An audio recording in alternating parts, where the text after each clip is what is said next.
Hi. We're live. I think everything's hooked up. It's nothing if not chaos. AmyR here with Prairie Paper and Ink. Face. Card making space. Live. Unscripted. Unfiltered. Unpaid intern. In the corner. That's me. Just throwing curveballs and getting into ridiculously deep discussions 5 minutes before we go live. So I can't think straight. But yes. Hello everyone and thank you. Yes. Today's my birthday and I'm going live. I thought about it. I could have totally taken today off. But I haven't made anything recently. And I was like, well, I might as well just still go live. I still want to make a card or two. And yeah, because I went live yesterday. I was just, that one was just for funsies. I was making cardstock swatches, which I finished. Love that. And now starting another like little cardstock swatch project, doing the same thing. So that was the live yesterday. Going live now. We're going to make a card. And I'm going live tomorrow as well.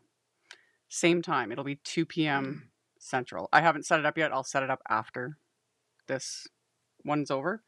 But yeah, 3 days of lives. Let's go crazy. Whee! So that's the thing. So yeah, hello to everybody and thank you. And everything is good. And yes, yesterday's live is still there for anyone who wants to watch it on the replay and whatevers, because I leave them all there. It's there. And yeah, it's pretty just basic. Yeah. Doing little cardstock die cut swatches, a little bit of organizing. A smidge. Still have a ton to do. So yeah, that's all my things. And then yeah, I'll go live again tomorrow. That'll stay up. I'm gonna have a whole bunch of videos coming because I go in little spurts where that's the other thing I've been doing this past week. That's why I haven't had a whole lot of video content come up. I had that one Halloween video I did. I've been working on the behind the scenes. I was working on my website. That is just mind-numbingly boring in a lot of ways, and it takes forever. It's a lot of effort for something that's so little to change. Yeah, and for most people, they won't notice any differences or anything. For me, it was a big deal because I talked about this the last live, whenever it was, my previous website, like my blog of nearly 20 years. I think I'd had it for 16 years before we started the new website. Gone completely. The owners of the platform stripped the whole thing and just cleared the servers. Like all my work, almost 20 years of work, gone. So that was fun, but working on it. Thank you. Thank you, Susan. Thank you, Angela. Thank you. I appreciate it. So, yeah. Chris actually is not eating his M&M. He's eating healthy, extra healthy now. That's been the other things on the back burners and all the other stuff is him getting diagnosed officially as a atypical type 2 diabetic. So sadly, I cannot ply him with sugary snacks to work for me for free. So fun times getting all that figured out. And I work for apples now. Yeah, he works for apples now.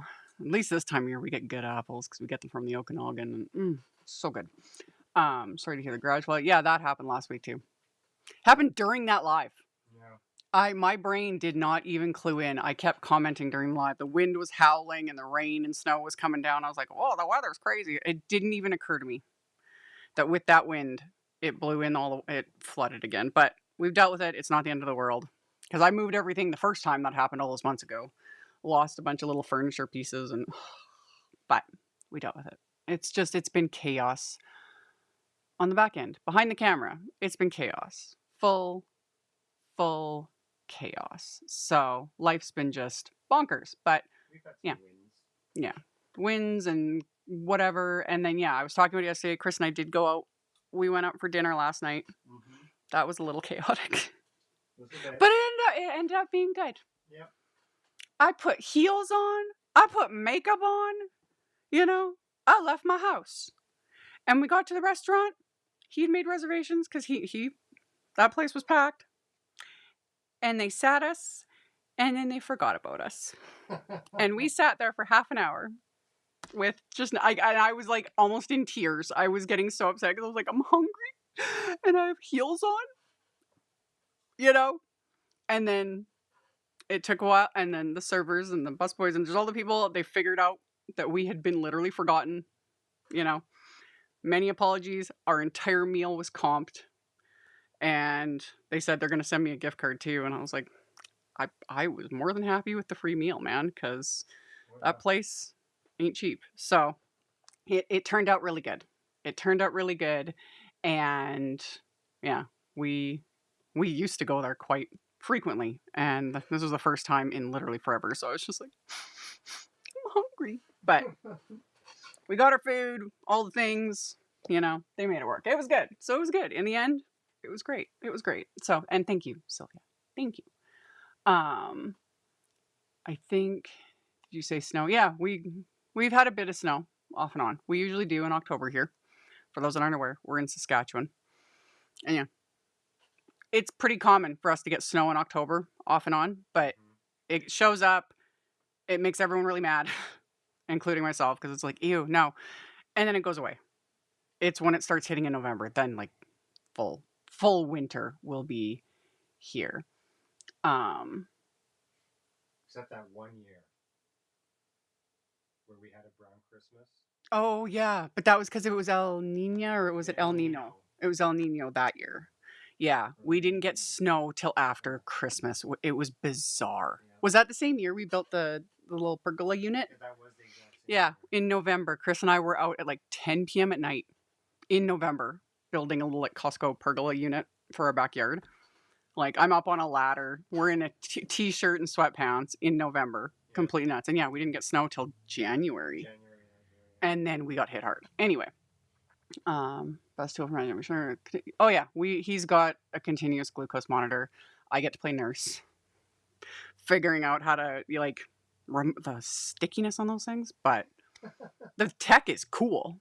It is quite It's cool. just yeah, no, he's on those, and we're doing all the things. I get sad when I'm hungry. My kids get hangry. I get sadgry. It depends on my mood. Last night I was getting sadgry. I was literally like almost, because I'm just like, it's my birthday, and I have heels on and makeup, and I'm hungry. Like, wah. And I'm sure, and you, I didn't say this, but you were the way you looked like just a sad puppy dog, just like sitting there. Our menus, and yeah, that's when finally like the servers were just like, they kept side eyeing us, and I'm like, hi, you know, Yeah. we're here, hello, you know. And then they fixed it. Once, the miscommunication, whatever was going on, they fixed it. And then they treated us wonderfully. They brought me out my little key lime pie with a little birthday candle and stuff. And I was happy as a clown. Everything was good. Everything was good. And yeah, the dinner was free. So can't complain. Literally can't complain. So, um,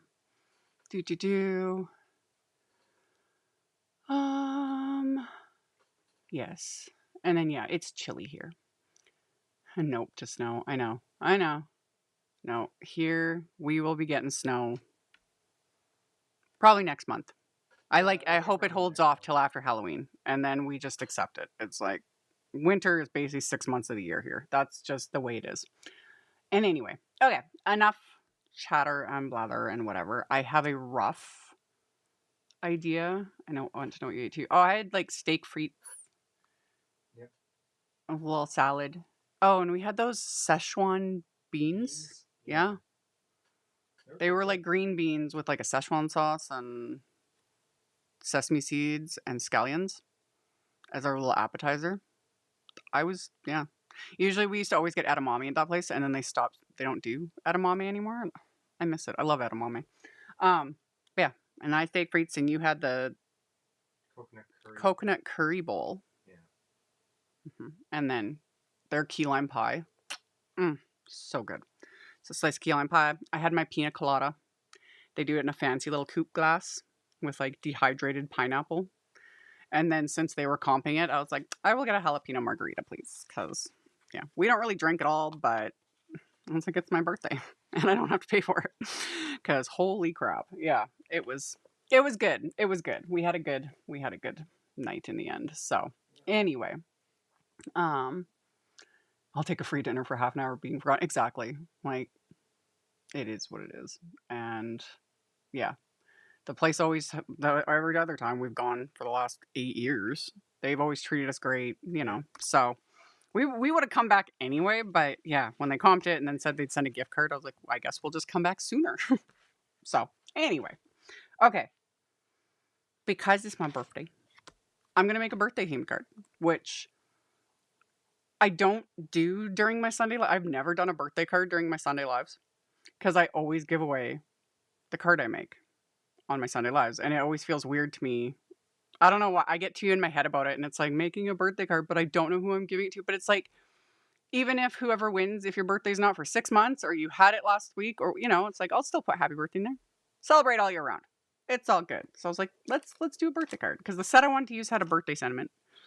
I don't have to use the birthday sentiment, but I like the font. Welcome to the ridiculous thought process. Let's flip the camera down so we can.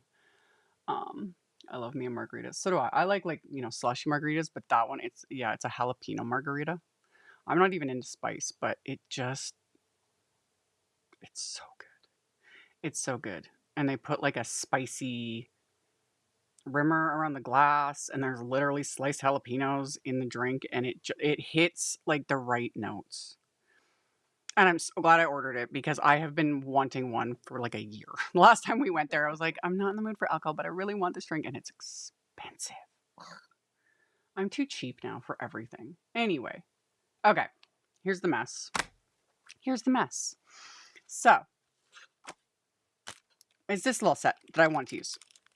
This little Sunflower Dream set, a bunch of you might already have this. This was one of the little like freebies a couple months ago or whenever it was. You guys, my sense of time is off. I don't remember anything, but this was a freebie at one point, not too long ago. And then I think it was in the STAMPtember, so last month's release, they released a coordinating little wafer die set for it. So that's awesome. And yeah, I've had it sitting here because I was like, I like the little sunflower.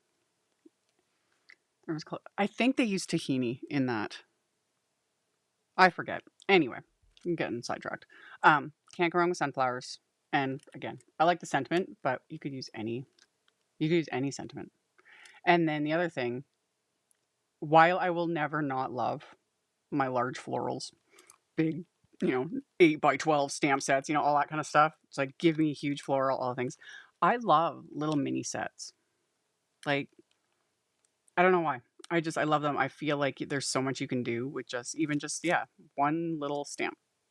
So much you can do with this. So that's what we're going to use, along with I have a pile of other stuff that we'll get to. We'll get to all of this. Like I said, I have a rough idea in my head.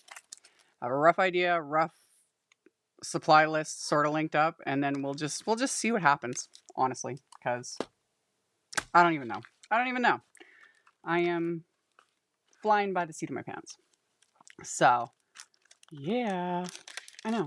You can't go wrong with little mini sets, and you can't go wrong with coordinating wafer dies. Ever. They're the greatest. I love it. And then it has some watercolor paper. And we're gonna stamp it. That's the perfect size. Love that. We're gonna stamp it a few times because I want more than one sunflower because they're fun. Speaking of sunflowers, I'll brag.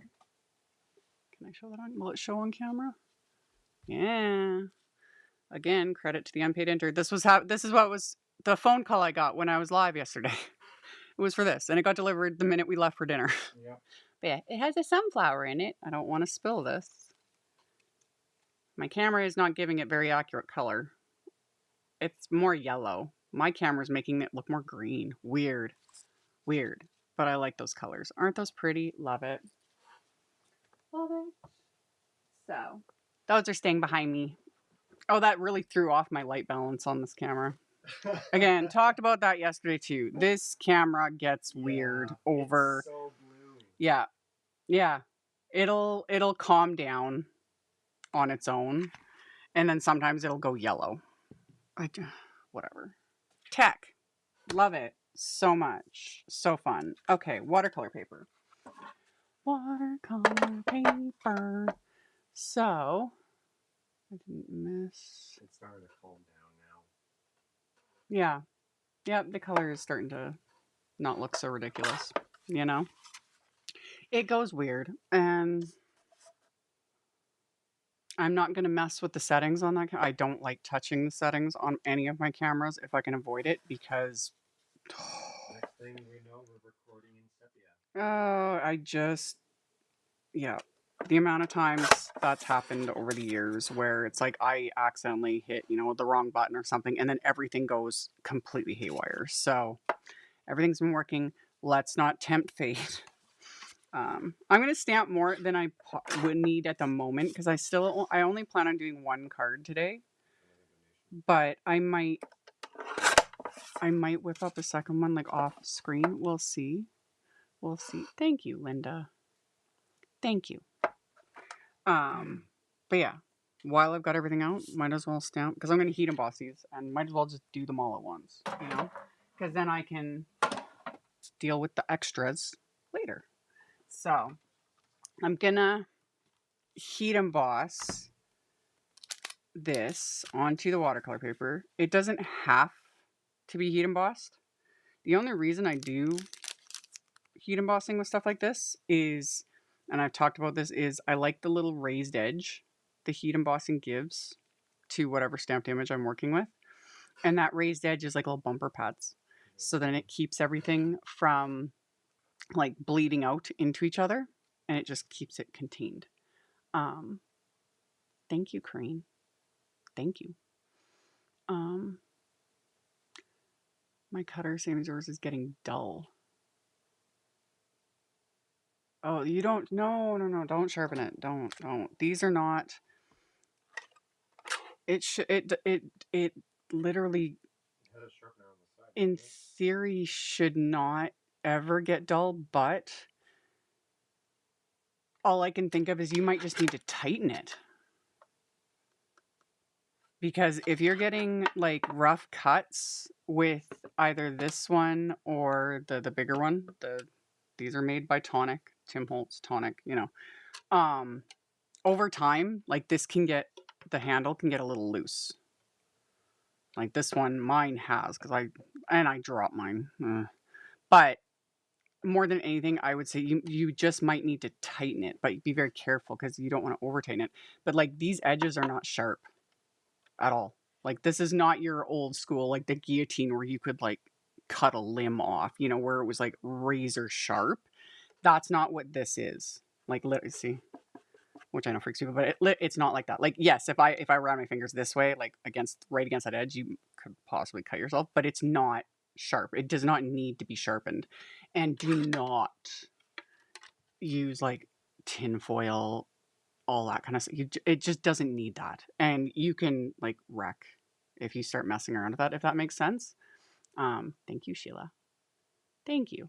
But yeah, I would think that if you're getting cuts that are really like rough, that there just might not be enough tension. So you might just need to tighten the handle a little bit.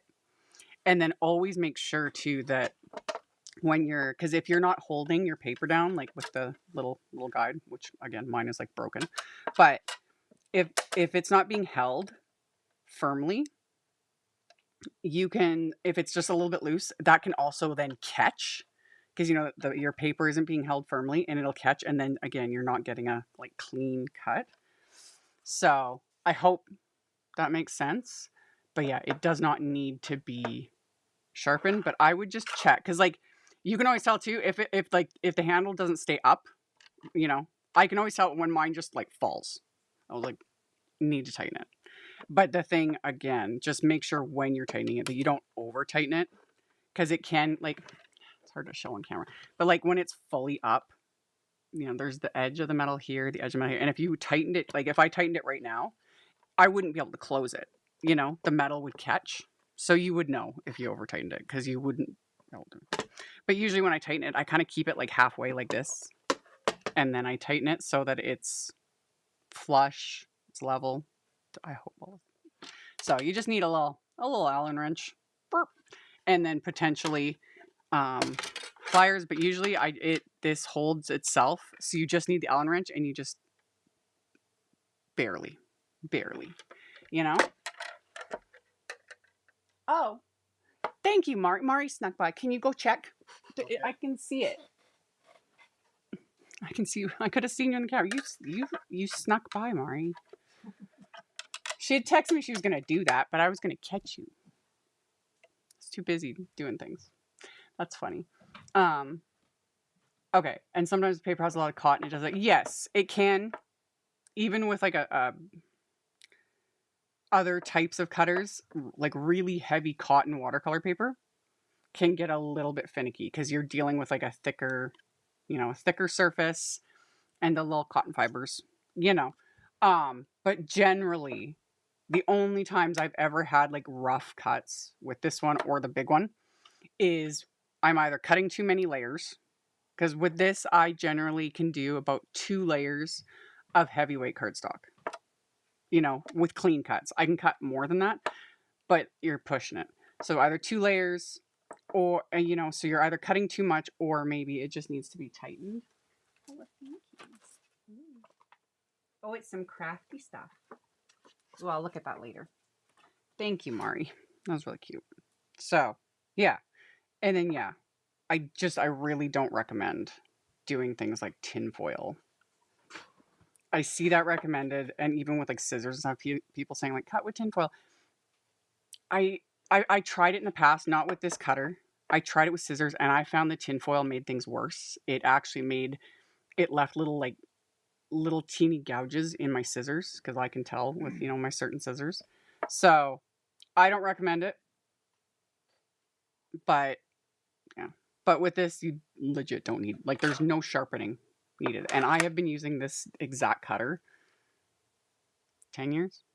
I forget how long I've had this. It's old because it's the old red. Like, they don't even make this version with the red. It's black now.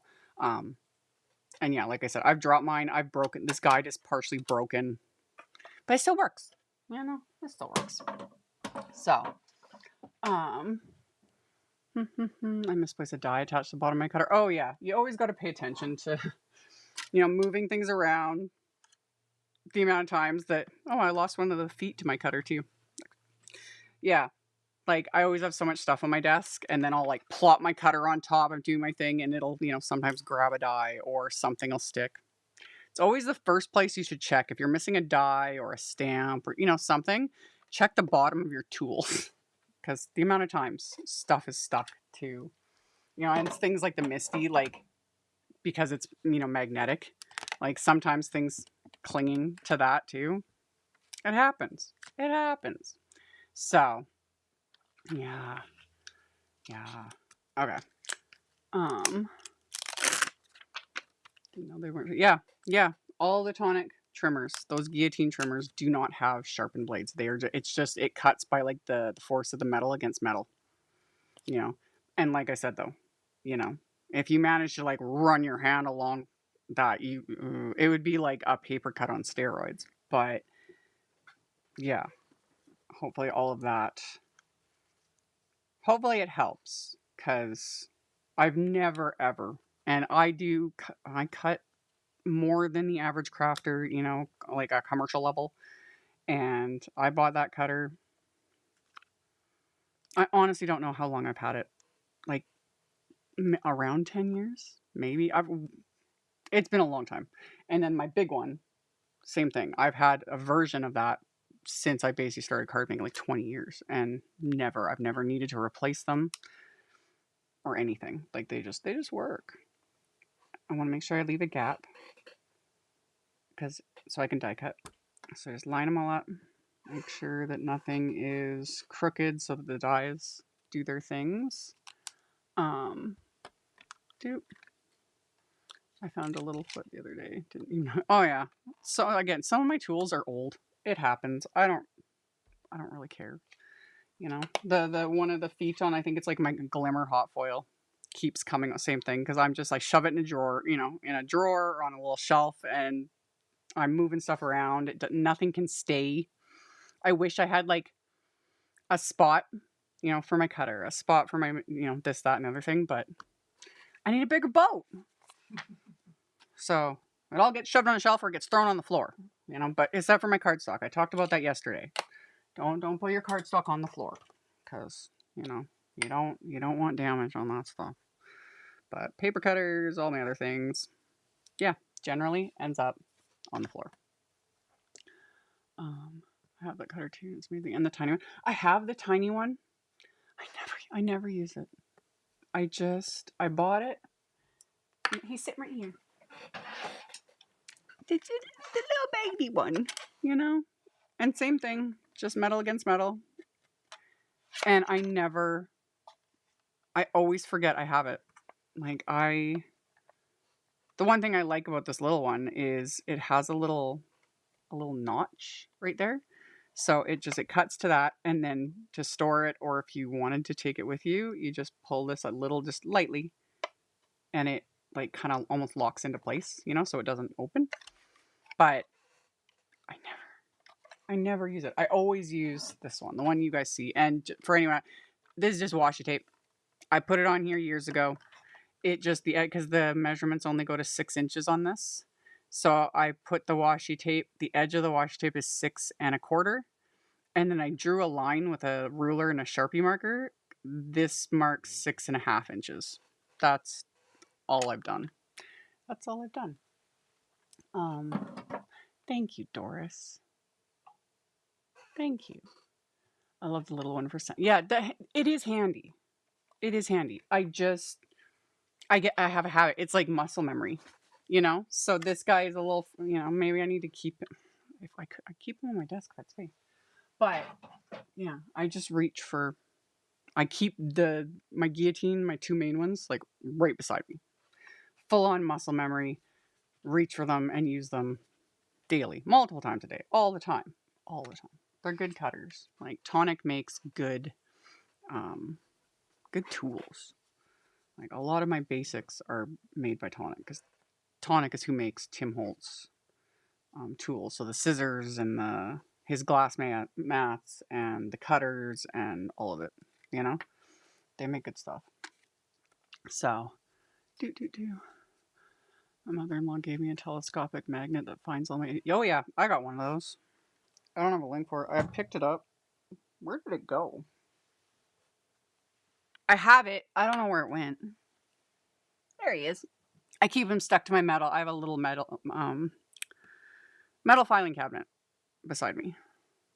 You can get these at any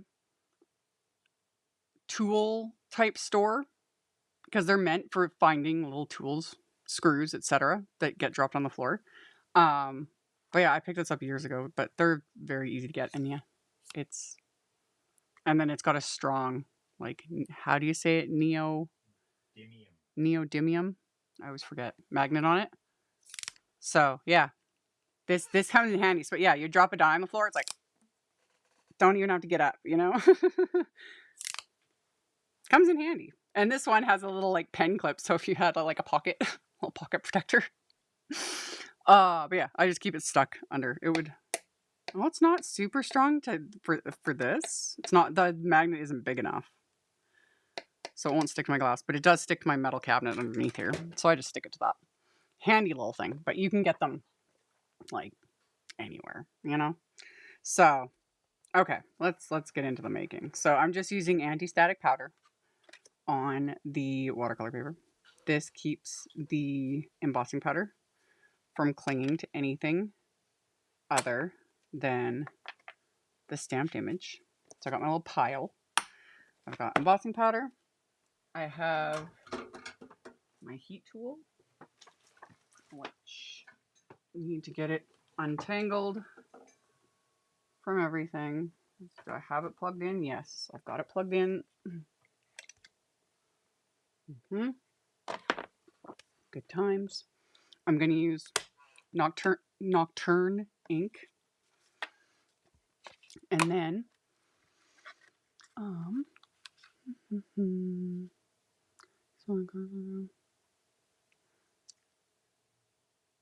record oxide color. Yeah, that totally works. Yep. Oh yeah, the little tiny paper cutter, it's handy. Like, I got it because it is handy. It's almost like I literally need to retrain my brain to make a point of using it. Like, yeah. Like, I don't, honestly, y'all, if some days, if you guys could see me, like, trying to use my big paper cutter and it's, like, balanced on top of, like, stacks of stuff, I need a bigger boat. I need a bigger boat. It would make life so much easier. Or just a dedicated little spot that was right beside me where I could have my paper cutters. But is that ever going to happen? Probably not. Oh, that sounded perfectly right off the bat. Love it. Love that for me. Okay. So yeah, and then for my embossing powder, this is Wow's Clear Matte Dull embossing powder, which this stuff is different than your average embossing powder because, one, it looks very yellow, cream, off-white color. It goes clear and glossy while you're heating it, which I won't be able to show on camera, especially with that like line image. But the second it cools down, which is almost instantly, it goes matte. And you can't see it because it's matte, so it's not shiny. It's not like it is raised, but it's not shiny like typical clear embossing powder. And that's it. There's no, I don't use, like, there's no special like technique or anything. It just depends on my mood when I reach for this. So why not? These won't look embossed, but I'll still get that raised edge. So I can do my, simple watercolor. And I won't have to worry about things bleeding out, which we'll get to in a second. But yeah, regular clear embossing powder works just great too. We have more room if you move into the basement. Nope. Nope. Possibly less even. In a way, it would be less room than what I have in here because of just the way our basement is laid out. Like, it's a like sort of just a big rectangular space, but there's a door to the utilities room. And yeah, we took measurements and I started figuring things out, and I haven't had the time. I haven't had the time to try and make it work. So who knows? Who knows? And then everything went on a big standby with Chris was having all his health issues, and that took priority, I need to keep my unpaid intern alive because I kind of like him. Kind of want to keep him around. Yeah, and conscious. Yeah. Yeah. Diabetes is no joke. No, it isn't. So, yeah. Now that we're getting all of it figured out and just understanding it more, because like I said, he's atypical in the way it presents in him. So it's just all a fun learning thing. And we're getting there. We're getting there. Okay, last one. So I'm going to have like a bunch of sunflowers, a bunch of little butterflies. But the extras are always nice to have because then I can play and make another card or two. Do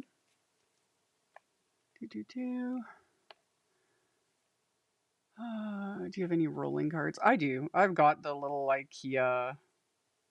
I've got a couple of those IKEA ones. There's a name for them. I forget what they're called. Of little rolling carts that like all the crafters, everyone's probably got one. You all probably have one. I also have a couple that back in the day Costco was selling some, and I have a couple, and I've just been using them for storage. Like, I don't have I have a lot of stuff. I don't have a lot of space, and I'm just like, I'm crammed in here like a sardine. It is what it is, but we'll figure it out. Okay, so I did all these back to back, and then we're gonna melt all of them with my Rascog. Thank you. A Rascog cart. Like, I think all of us have at least one, you know? So, yeah, the Raskog cards. I've got many of them. I have one over there that's just holding stuff.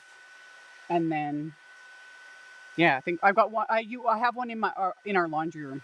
We use it to hold dryer sheets and all the things. So,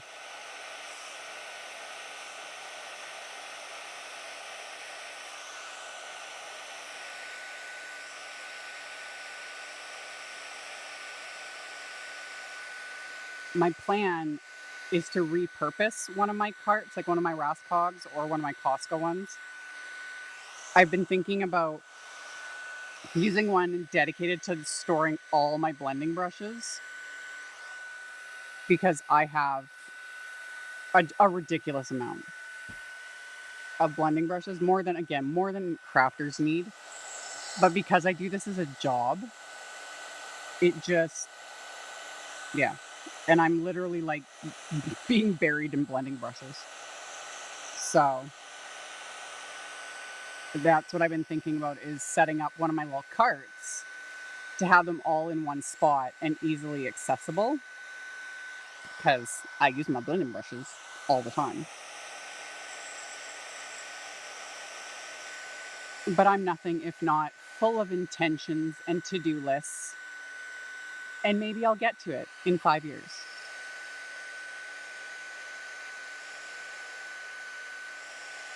Mm-hmm. Do you ever go through and get rid of things? Oh yeah. I've been planning to do a destash for years now. I just hadn't had the time, and then I got a bunch of flat rate shipping boxes because my destash will only be in Canada, or like 2 Canadian recipients. And then Canada Post went on strike, and I was like, of course. So, fun times. Fun times. But yes, because I do this as a job, I have more stuff than I know what to do with, and I need to destash a bunch of it. The only thing with this embossing powder, sometimes it's hard to tell if it's like fully embossed, because like I said, it goes matte, and so it's like you can't. This is one of the ones where you can't like tilt it in the light, because that's what I normally talk about with regular clear, your metallics, etc., etc. You tilt it in the light because you'll see the reflection, and then any area that looks dull and grainy, you got to melt that. It's not melted. But with this, you can't really do that. But if I hit it with my heat tool, and you guys won't be able to see this, but I will, it gets raised and shiny. But then once the heat goes away, it immediately goes matte. Like there's no reflection because it's matte.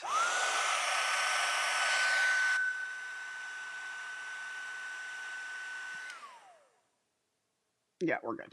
We're good. Everything's good. Okay, so I melted them all. We got extras. I'm only going to do, I think, 2. I'll save those guys for later. Let me quickly clean my stamps so that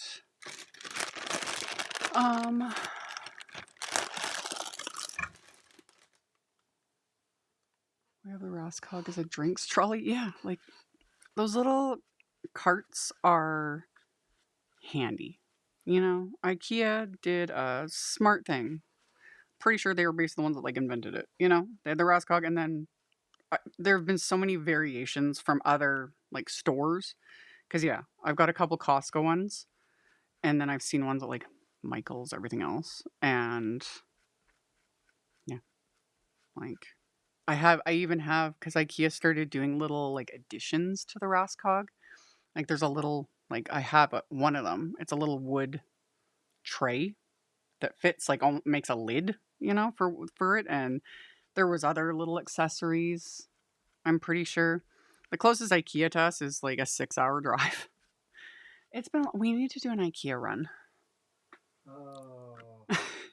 Last time we did an IKEA run was, I think, when we had to move me out here, wasn't it? Yeah, it's been a Like, while. it was like 5 years ago or Well, whatever. we could stop at that bakery. What bakery? The one on Highway 16. You mean the one on Highway 7? Oh, is it on Highway 7? It's on Highway 7. Oh. That would be if we went to Calgary, we Yeah. could go to that bakery. Oh, Let's go to Calgary instead. let's go to Calgary. Let's go to Calgary. Let's go on an IKEA run. Wee! Yeah, Calgary's a 7+ hour drive from here. It's really bad. And it's an awful drive. Yeah. In this terms of just, it's the most boring drive.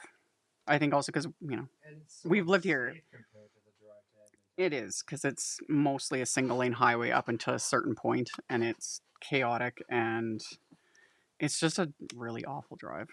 It is. But, yeah, it's fun. I like going to Calgary and to Edmonton. And then we go to IKEA, and I get to touch everything, and you know, all the fun stuff. It's been a while. No, the last time we went to Edmonton, because that's when I saw the bear. Yeah. There was just a little black bear next to the highway, and I was like, I just saw a bear. Love it. Anyway, I'm all over the place. Okay. I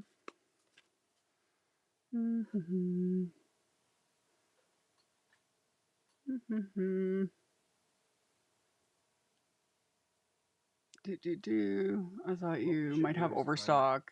It's a lot of work to destash. It's helpful. Oh yeah, my big thing again too is just trying to find the time. I know I say it a lot, and some people get really annoyed at me for like I need more hours in the day. I do. I am a one-woman show, and it's just me. You know, the unpaid intern does what he can during just my little Sunday lives, and he volunteered as tribute because in the beginning I was getting hit so hard with like trolls and just the chaos. It was insane, like insane. And so then he stepped in to help moderate, and now we do. It's our little thing that we do on Sundays. But the rest of the time, he works a normal job, so he can't help me all the time, and I can't afford to pay him. Even though we had that discussion the other day when I was like, if I was like, you know, making like enough money to be able to pay you, you know, so you could quit your job and work for me, and yeah, and you were all like, I don't know if I could do it. And then I turned it into like, don't you love me anymore? Yeah, I did. You deserved it. It is an honor and a privilege.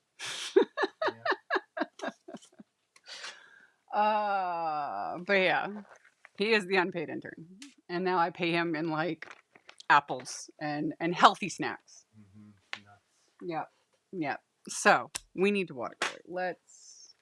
I want that color. Let's do. Those are like my go-tos for sunflowers. I might even add. I might add a smidge of just a hand. We'll get there. And then I really like this combo for greens. And then for my little barflies, I was thinking of doing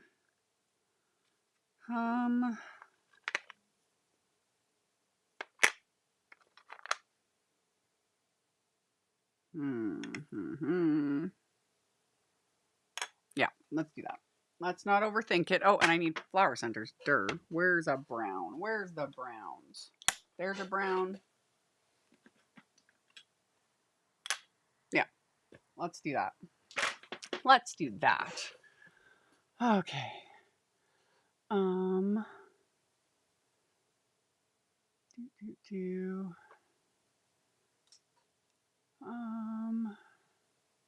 Lisa, no, Christine, her husband has type 1 diabetes. It's a nightmare. Yeah, we thought he was type 1 at first. Mm-hmm. And then, because of just, again, he was not, it's been a crazy year. And I was losing my mind. I was so stressed out. But once we finally got into the specialist and they analyzed everything, yada, yada, yada. And yeah, he is type 2, but very atypical. Not your classic. So I was like, well, that's fine. But it's better than, type 1 is extremely difficult to deal with. So I have a family member who is type 1, and it's, yeah. Yep. The old pancreas works. It just doesn't work well. Yeah, his pancreas is just, at least it's there. It's doing something. Just, being finicky. So, okay. IKEA is too far away from me. Oh yeah, IKEA is it's not close for us either. We're, yeah, like I said, it's a drive. And then we used to be able to order. I used to be able to order from IKEA, and they would ship to a warehouse like less than a 10-minute drive from here. That was amazing because it was like a flat fee. So we could order like whatever. And when I first moved to this community, I was able to do that because I was like, I cannot haul 4 kids with my little car. Like I didn't have a big enough vehicle anyway. And I was like, I cannot haul my kids, and it's like, I need furniture and I can't afford anything other than IKEA, but was able to order it and it would get shipped to a warehouse. And then I had a family member that would show up with a truck and we could just haul it. It was awesome. And I don't think they do it anymore. And that makes me sad because that's convenient.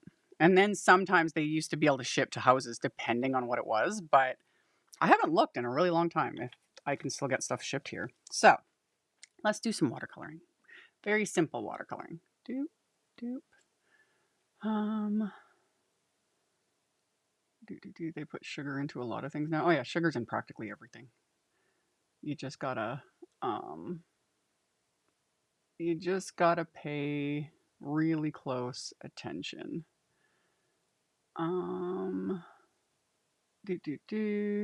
Okay. So, watercolor. Little watercolor brush. Just, you can use a paintbrush and some water. That works great. It's just a convenience factor. And then Simon Positively Saturated Inks, which any water reactive ink will work. I've had people ask, like, how do you know if it's water reactive? Check the label of whatever ink you have. If it says water reactive, you should be good. And if it doesn't say it and you're not sure, take the ink, smush it to a non-porous surface, add a bit of water, see what it does. If the ink just sits, like if you put a drop of water on it and the ink doesn't really move and the water doesn't like absorb the color, it's not water reactive, So let me add a bit of that color. And then they ship to houses for 1 week. It depends on where you're located.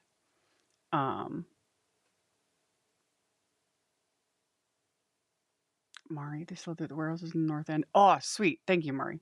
I think they stopped it at one point.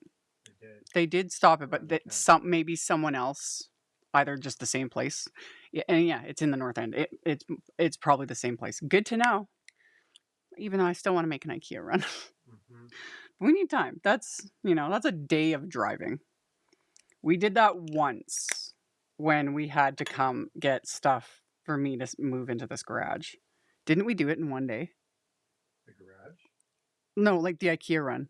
Oh, like we got up ridiculously early. We drove all the way to Edmonton, 6-hour drive, hit up IKEA. Yeah, and that was during the pandemic. We hit up IKEA, had lunch, drove home. Yeah, we went to the Moxie's, which was right by. Yes, and the food was not good. Yeah. But yeah, and then we drove home. So we did like 12 plus hours of driving in one day, plus IKEA. Load up all the bookcases, everything that we got, and it was both of us were like done. We were so exhausted, and then having to unload it all and put it all, it was nuts. It was insane, but we did what we had to do. We didn't have a choice. We made it work. Then we got gingerbread, and then we'll add some mocha for like shading, and then like I said, this is my current Simon's Stamp Positively Saturated like green combo that I'm loving is Field and Artichoke. Better in person than through the catalog. Yeah, I like seeing it in person. A lot of IKEA stuff, like the basics, your Billy bookcase and those certain things, it's like I know exactly. Give me the dimensions. I don't need to see it. But there's so many other things that it's like, oh, I need to see this in person. And yeah, it's so much better in person than online. Okay. So then there's my green combo, and then we'll do a little bit of this like blue shade or mist shade for the butterflies. Okay.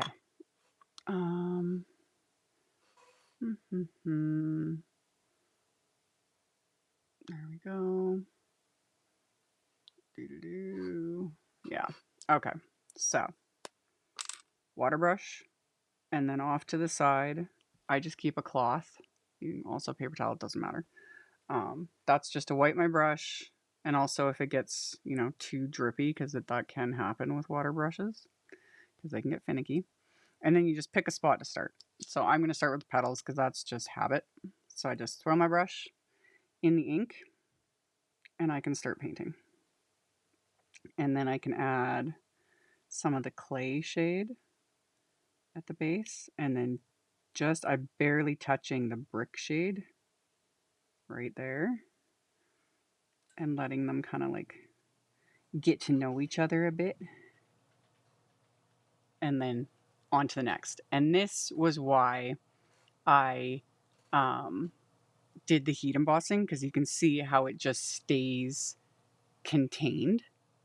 You know, it's not, and then I can paint the very next petal. Like if is still wet, if this wasn't heat embossed and I went in to paint this one, the colors would start running into each other, which when it's petals and they're all the same, it's not the end of the world. But if it's a color you don't want, so that's what I'm talking about, having those raised edges to keep it contained. So then I don't have to be patient. I can just slap on the color and do like multiples at once, like that. And then I can go in with the orangey shades and drop that in. And then I can take a little bit of that brick shade. And I'm just being very light-handed with the brick shade because it is such an intense color. And when I feel like my brush is being, like right now, it's being drippy and annoying. So I just keep wiping it off on my cloth. But like I said, you can totally use just a paintbrush, dip it in water. That does give you, using a paintbrush in water gives you more control. Which, funny enough, for me being such a control freak, you'd think I'd be all over that. But I like the convenience of my water brush. Like, just quick, simple. Anyone can do this kind of coloring, in my opinion. Like, this is easy. And you can use any type of water reactive ink. You could also use like distress inks, oxides. I've done a bajillion videos using all sorts of inks to do coloring. And then of course you can use watercolor treatments and, you know, all of the things.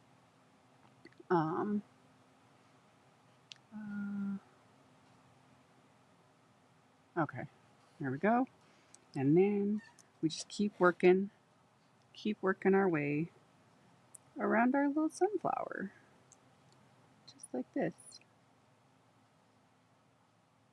And I make it a habit of, like, when I first pick up the color, so it's like, you know, at full strength, I start at the base of the petal.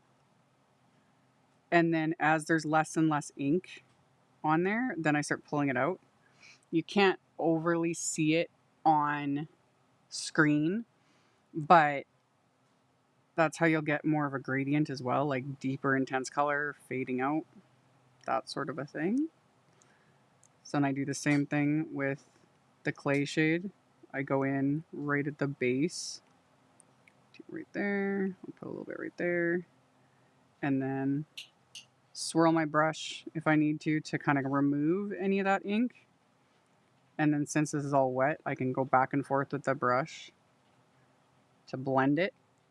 And then I can go in again while all this is still wet, and I can drop in a bit of that brick shade, and then wipe my brush off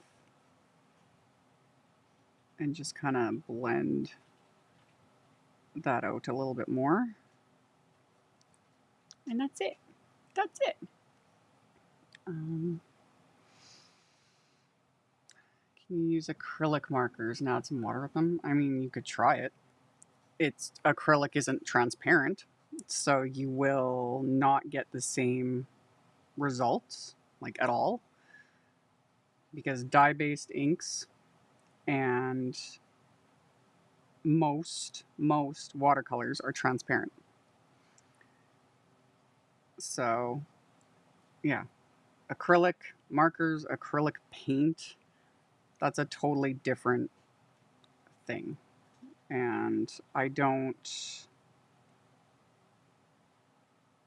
try to like what yeah, you're painting, you're not watercoloring when you're using anything acrylic based. It's linked. Yep. Or it should be, unless I forgot to add it to the link. It's always linked usually. But did I not have it on there? Oh, scroll down, unclick the tag you have. Click the watercolor tag. It'll be in there. That one. Scroll down to the watercolor. Take off the other one, and then it'll be the little art impressions palette. Bottom second from the left. That one. Okay. So there we go. Now watercoloring is very intimidating to people, and I 100%, I 100% understand that. It just, when you're dealing with water and things are moving and all that, I get it. I was extremely intimidated by the just all anything to do with watercolor. But the more you practice and play with it and get to understand it, the more fun it gets. The more comfortable, and the biggest one is the more comfortable you get with it. Like you just got to conquer that uncertainty. And yeah, that's why I've shown it in a bajillion videos and tried to explain and why I do like doing like heat emboss an image, onto a little bit of watercolor paper and try it out, you know, especially if you are, which the vast majority of you guys watching me are card makers. A pack of this watercolor paper that I have linked is like $7. It's cheap. This is really cheap watercolor paper. I like it. I like how all my inks work on this watercolor paper. That's why I use it. And there's a very valid concept when it comes to watercoloring, um, about getting like the best paper you can possibly afford that will affect your results. That is valid. It's 100% valid. I'm not discounting that. However, with something like this, honestly, I prefer this cheap watercolor paper over the fancy stuff. Because I was like, I'm just playing with a bit of ink. I'm not trying to do like no line color or do anything realistic, you know? Um, and this is a good entry point for people. So you don't have to get a $50 pack of watercolor paper. It's like you can get a $7 pack. That gives you more than enough, and you can do little things like this, heat emboss images on it, and just play. Like just have fun with it. And start learning how the water moves and how, if you're using ink or little watercolors or whatever, like how they work and blend, and yeah, you know, and just start with something small, like a little image like this, and practice. The more you do it, the more comfortable you get with it. You can just start with like basic colors too. You don't need to do like 3 different colors and layer and all that. Like start with just one color. Start with a yellow. Start with a brown. Keep it simple. Don't overthink it. And then the more comfortable you get with it, start playing and experimenting and be like, I wonder if I added a bit of this shade or if I did a little bit, you start, you learn over time. Because no matter how many times I show it or say it, it's totally different when you've got the brush in your hand. I love watercoloring with magicals. Oh yeah, things like the Yeah, the Lindy's Magicals, the shimmer powders, and those sort of things. Those are fun too. Those are fun too. You can't go wrong with any of them. You know, there's so many options and so many fun things, and yeah, those work really nice on this paper too. They're they're fun. I could have used those today. I was in a mood for playing with my inks and just yeah. So you can also like kind of get it wet first. Again, my brushes. The thing with water brushes is, like I've said a million times, they're very finicky. Um, Sometimes they're perfect. Other times they will just be drippy, you know, and then they'll go bone dry for no reason. And it just is like, but of all the water brushes I've used, and I've tried a bajillion over the years, this little Tim Holtz one is my favorite. He's the least finicky out of all of them. So yeah, now I'm just mixing my little greens. That was here, field and artichoke. There we go. Um, doot, doot, doot, doot. And then the stem, we're not going to bother with any blending. This is just, you know, a very small area. So I'm just going to paint it just straight up like that.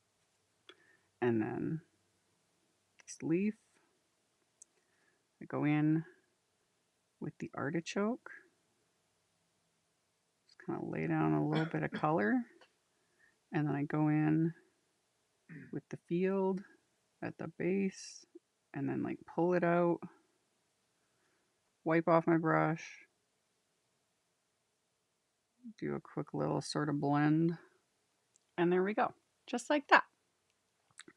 And then we got my little butterflies, which I'm just going to use this little bit of mist and keep the color more to,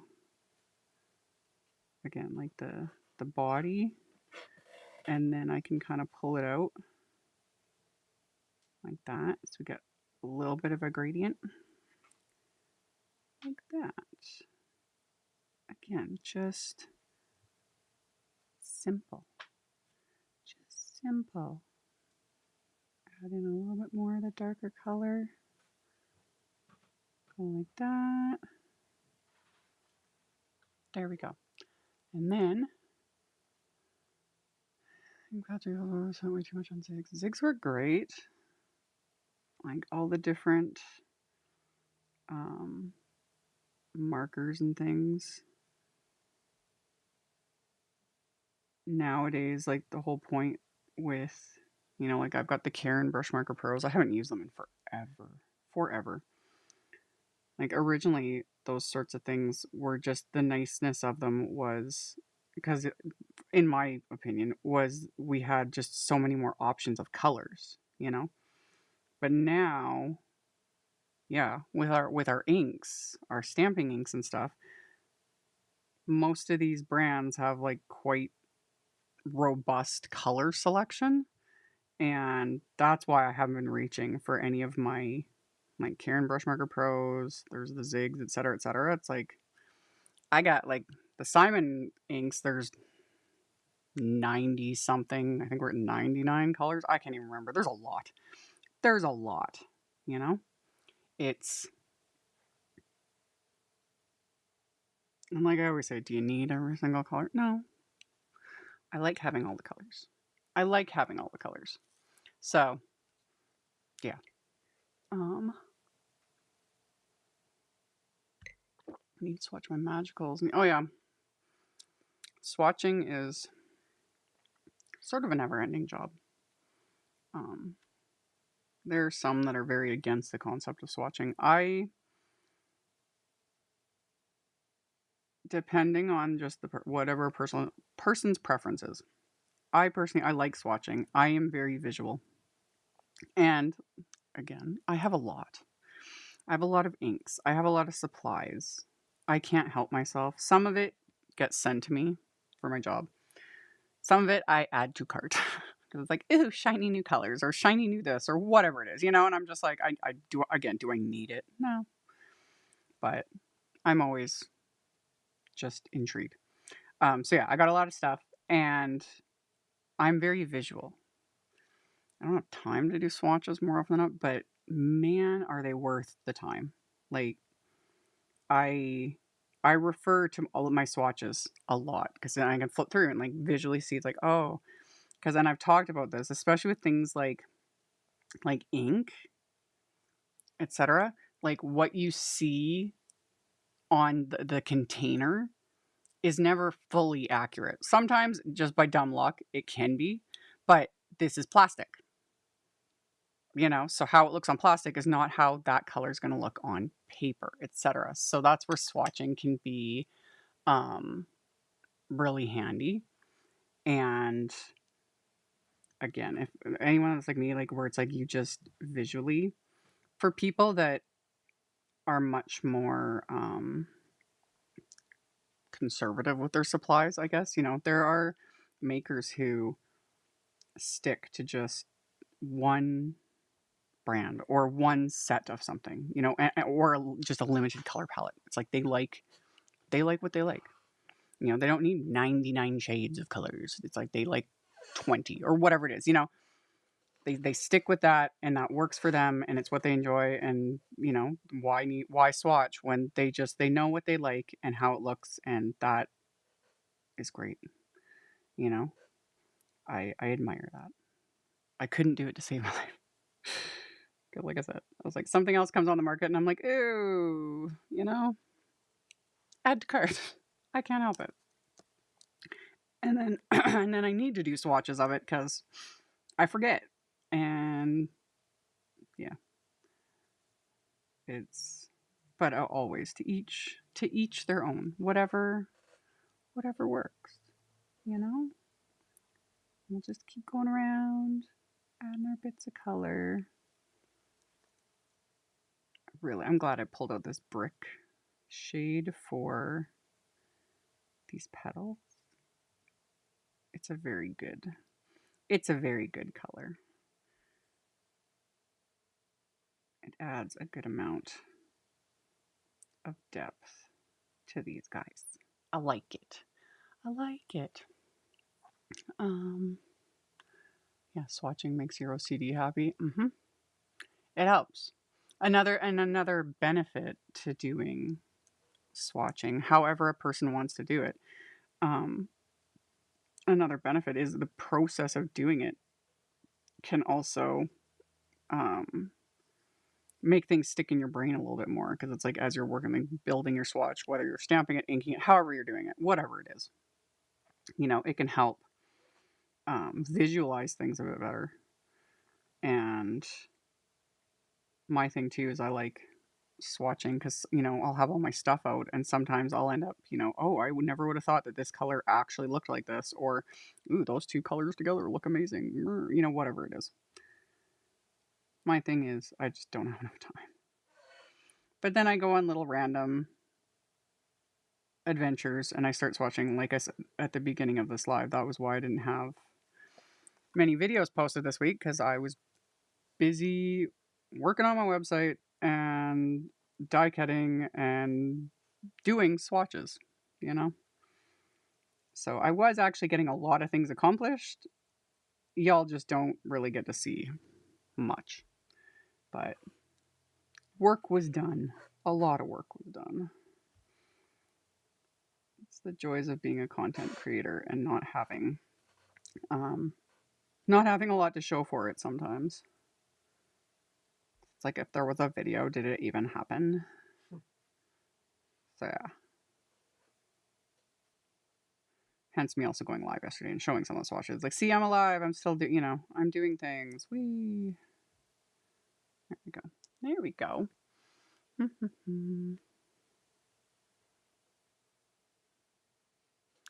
have to re-swatch all my inks. I noticed that some of the colors look nothing what they did a few years ago if they are exposed to sunlight. The vast majority of inks watercolors, paints, art supplies, the vast majority of them um, are light fast to a point. And there are even ones that in different genres and products in just art in general, there are ones that claim to be like archival, light fast, yada yada yada. Again, it's all to a point. Like direct sunlight will wreak havoc on color. Like over time, it will bleach out things. Um, with card making, it's not something I'm too concerned about. You know, I'm not worried about like this needs to last for hundreds of years. I, you know, but yeah, it is always something to be aware of. And things like alcohol markers, that type of product, those are very not light fast because it's just the nature of the formulation and stuff. Like I think it's almost impossible to make alcohol-based products like proper light fast. And then if a person wants to display something and they're unsure, you know, how light fast it is, there's, you know, options now with frames and everything else. There's like special glass that doesn't allow like UV light to penetrate. But that kind of stuff I would only be like actually doing my research on and looking into if we, you know, if we were purchasing like artwork, you know, hand painted artwork that you invest in, want to keep and pass down and all that kind of stuff. It's like that's when you get that good glass for it so that it doesn't fade over time.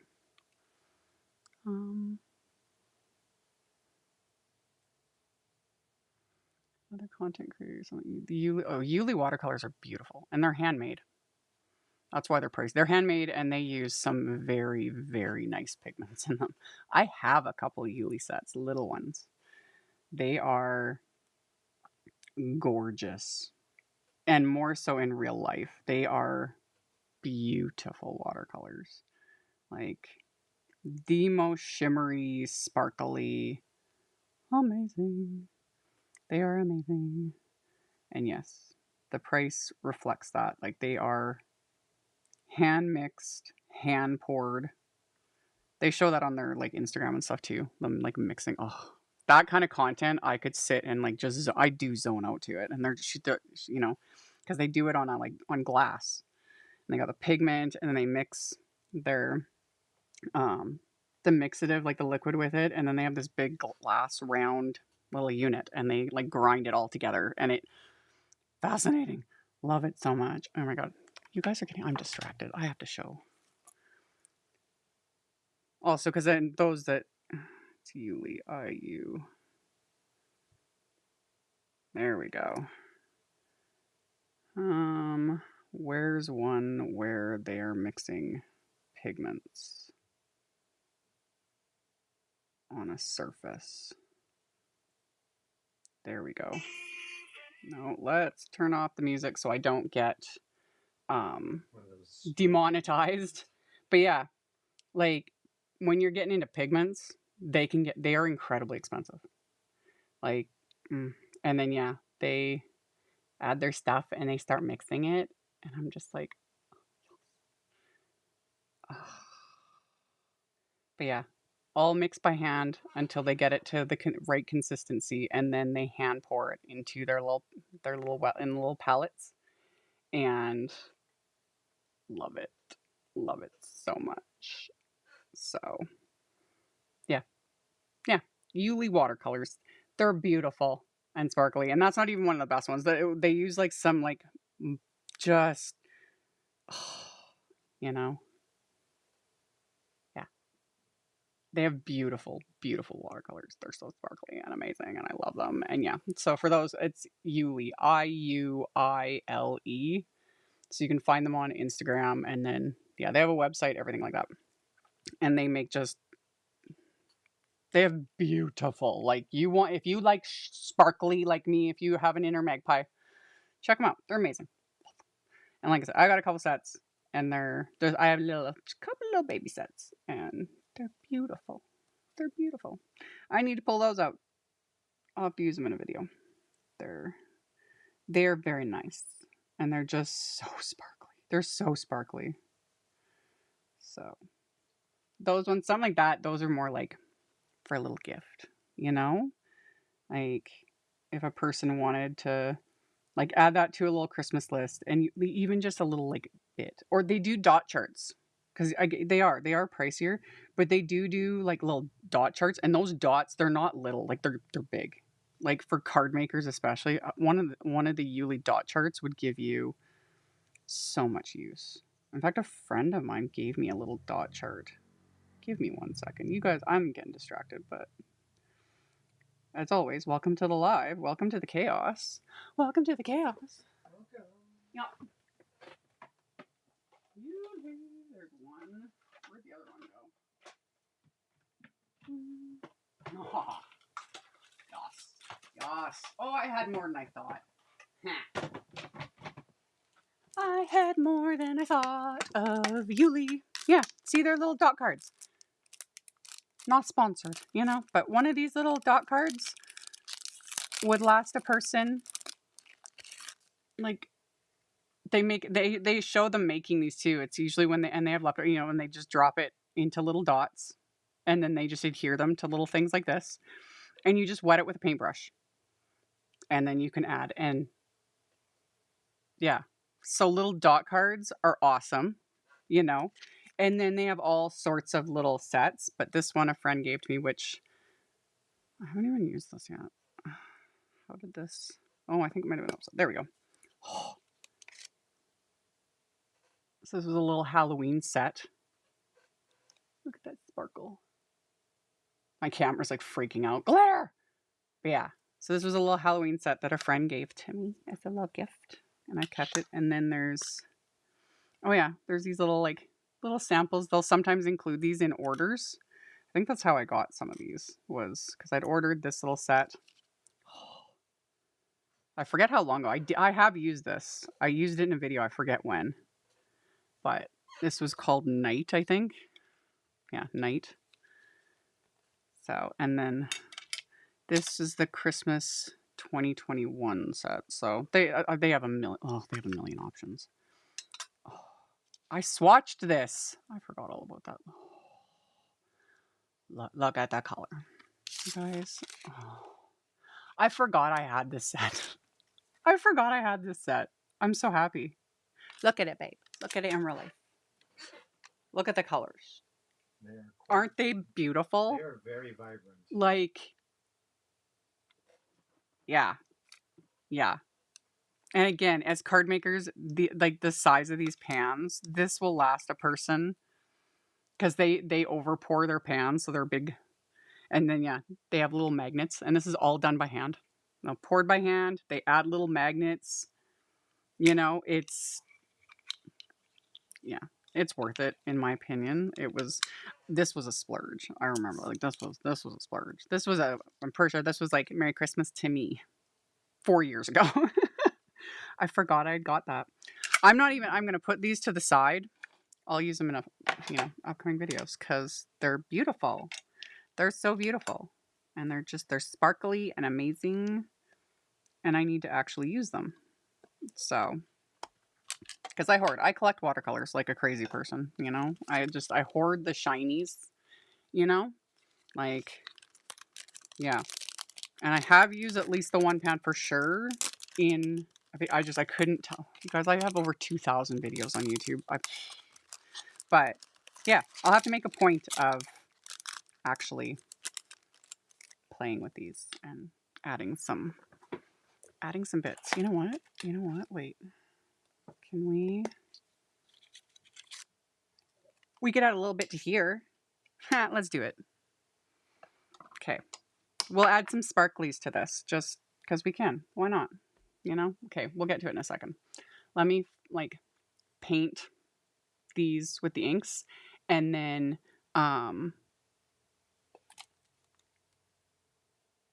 Yuli, IUILE. I showed that on their Instagram thing. Let me paint this with the inks, and then we'll just add some sparkly bits because we can. You know, because we can. So, yeah. Now I'm even more excited because I'm like, ooh, sparkles. I had the sparkles. It doesn't take much for me, you know. Give me something sparkly, shiny. I'm happy as a clown.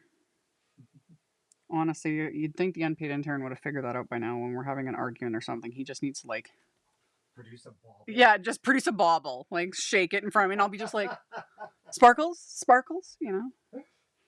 Keep me from yelling at you. It's true. I am a strong, independent woman. You know, feminist, but I'm also self-aware enough to admit that I can be easily distracted by something sparkly.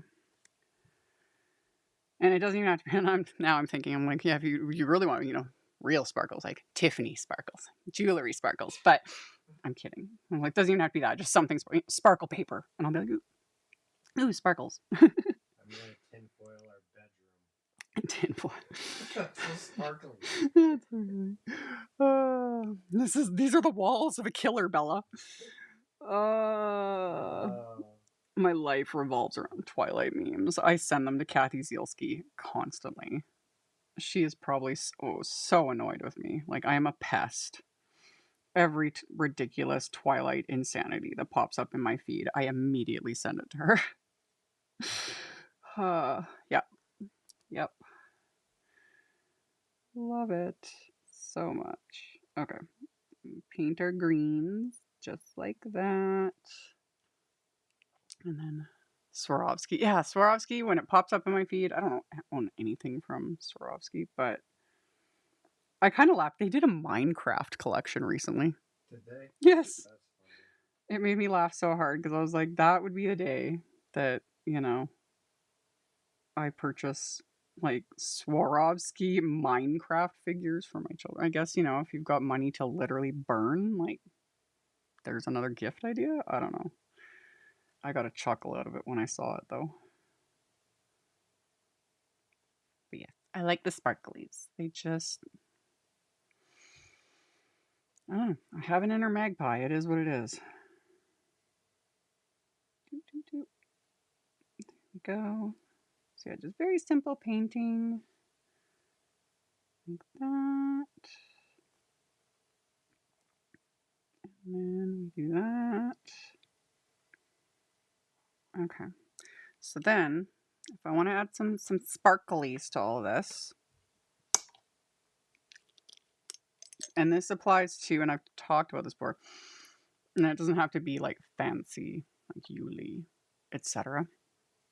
Any type of watercolor that has like this sort of consistency, like sparkles, metallics, and like metallic watercolors, you know, my Gonzai Tombis, etc. You can't just like wet brush, like nothing's really happening. It's like, what is happening? You know, nothing's coming out. Whereas regular watercolors, you can literally just touch a wet brush to it and you will get color immediately. These are formulated differently. So all you need to do is just add water to it, burp, burp, burp, like that. And then you just let it sit for a bit. And the water will start to soak in, do its thing. And then you can work it up with a brush and like get color payoff. You can add like that one as well. That's a beautiful color. Love it so much. So yeah. And then you just let it like sit for a bit and do its thing. My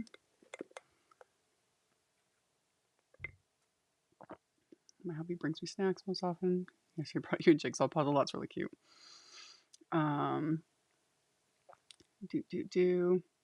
Yeah, Chris brings me snacks and food.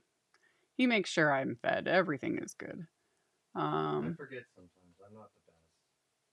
I haven't read Midnight Sun yet. I heard that Costco has, I don't know if ours does though, but Costco's now selling a box set of the Twilight series. Uh-huh.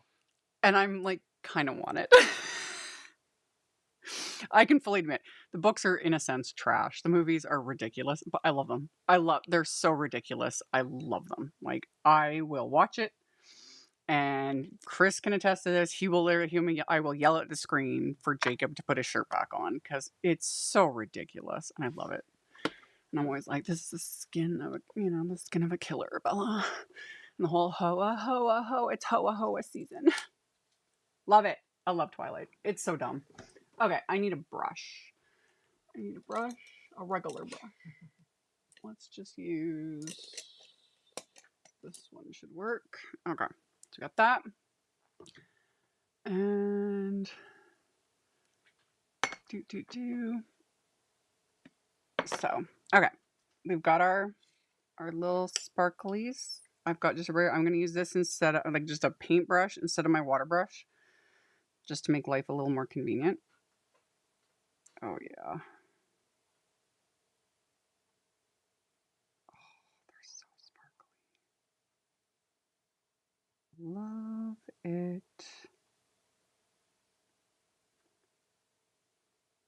Oh yeah.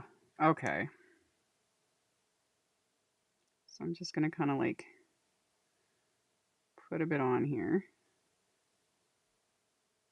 And then just sort of pull it out. Like I wiped my brush off because I don't want it to be like solid this. You know, I like all the work I did with, you know, the inks. But then this is going to add sparkle, which I'll show once I get it done. We'll like have it fully dry. And then I will like use my little flashlight. Mm-hmm. Oh, it's not Steven next. Oh, the soundtrack in the first movie, love it. Um, it was so the first movie was so indie, and the soundtrack is so good. Side note for those that you know might also be little twihards. Robert Pattinson did 2 songs on the soundtrack. I completely forgot about that, and then I was like, because it's just all over my feed. Because this time of year, it's you know Twilight season. Um, and because it's become a meme because his songs he doesn't articulate in his singing, so it's just sounds like a bunch of like grumbling in a sense. It made me laugh, and I was like, oh my gosh, that was Robert Pattinson. I forgot all about that. So yeah, no, they're just a good time. I quite enjoy it. Okay, so we're adding our little bits of sparkle, like so. And just kind of keeping a light hand with it, even though, again, you know, I almost want to just like slap on like solid sparkle, but I don't want to cover up all of this gradients and everything that I did. I put in the work, man. Okay. So then, mm, the versions on the LP sound better. Can you deal with the door? I believe it. I haven't actually just listened to the soundtrack in a really long time. Um, but yeah, I watched the movies like all the way through a few months ago again, and then I will probably do it again. Because yeah, they're just they're just a good time. They're just a good time. So, oh, the other thing to remember with these type of watercolors, metallics, etc., like the water you've added, the these like little blobs of water, um, the color, the pigment, and in this case sparkle as well, gravity, so they'll sink. So you don't want to just like touch like that, like oh, just touch your brush to the very top. You're not really getting anything. See if I go like this. So that's why you swirl, you know, so you're mixing it all up again. And then you're getting actual like color and pigment. And that applies too if you've taken it out of your pan, you've applied it to a palette. Like that I've stirred up. It's hard to like see on camera, but these other blobs, same thing. Like the pigment settles. So you just have to make a point of like swirling it with your brush, mixing it up again. And then it's good to go. So we'll add those little bits. And while I've got a bunch on my brush, I'll do this one like that. And then I'm just wiping it off because like I said, I don't want to fully cover all of this ink like that. And then Robin.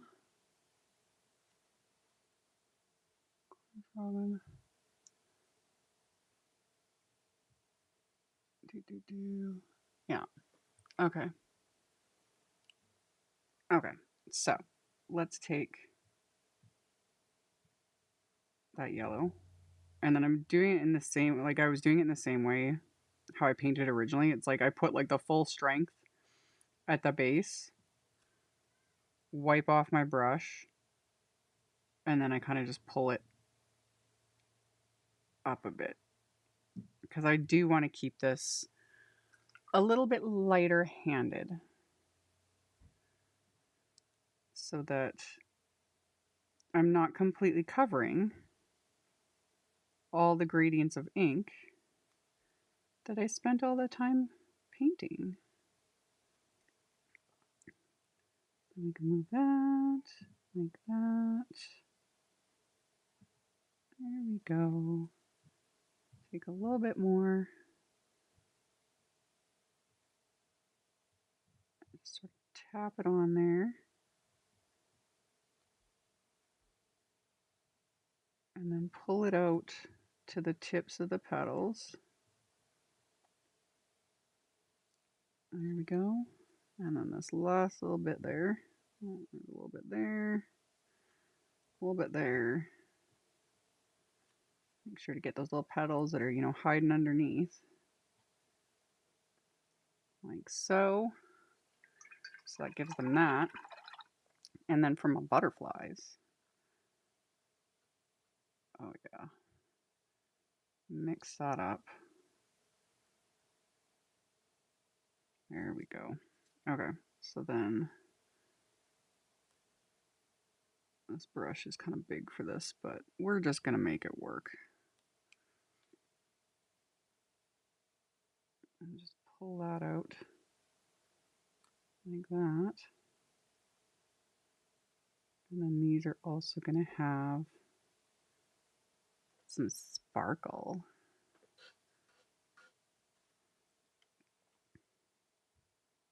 You can kind of see it. So we'll let it completely dry and then, yeah.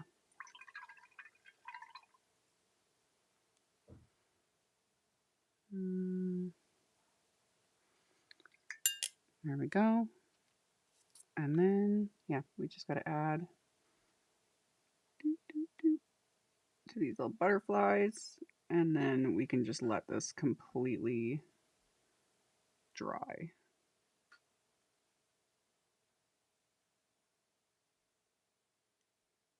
And yeah, we do the same thing with this. I just, any of my watercolors, whether it's metallic or anything, you know, I just leave it with the lid off, let the water evaporate, you know, just let it fully dry.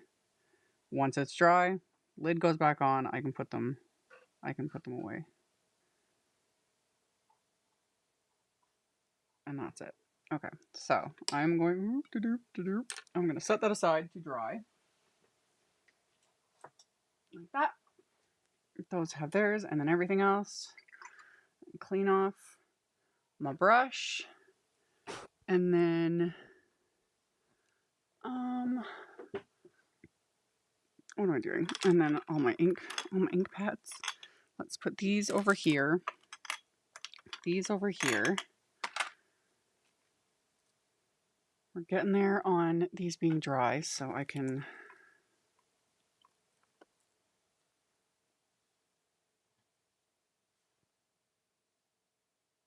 so yeah, they're gonna have some really pretty sparkle. You know? Love it. Love it. Another option you could do instead of going full on Yuli, because yes, Yuli's expensive. Another option would be something like just using the where did mine go? You'll have to look put glitter gloss into the thinger. Just put glitter gloss. Nope. 882N.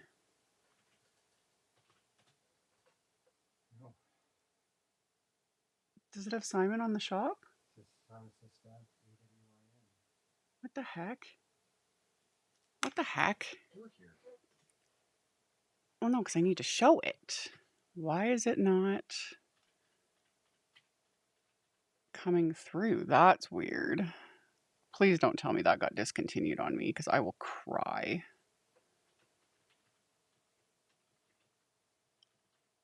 Just put Aqua Shimmer. If Tonic discontinued this, I will literally be so upset. There it is. Oh, it's changed to 888N.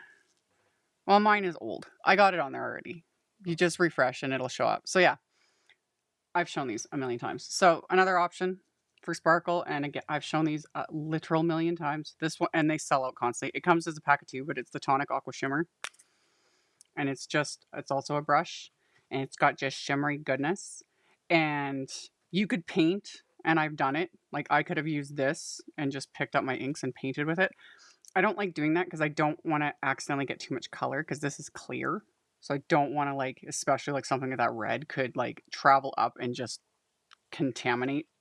So a lot of times I just squeeze this like a couple drops onto my palette, like shake it up really well, squeeze a couple drops, and then I just swirl that with my ink, watercolor, whatever, and it gets sparkly.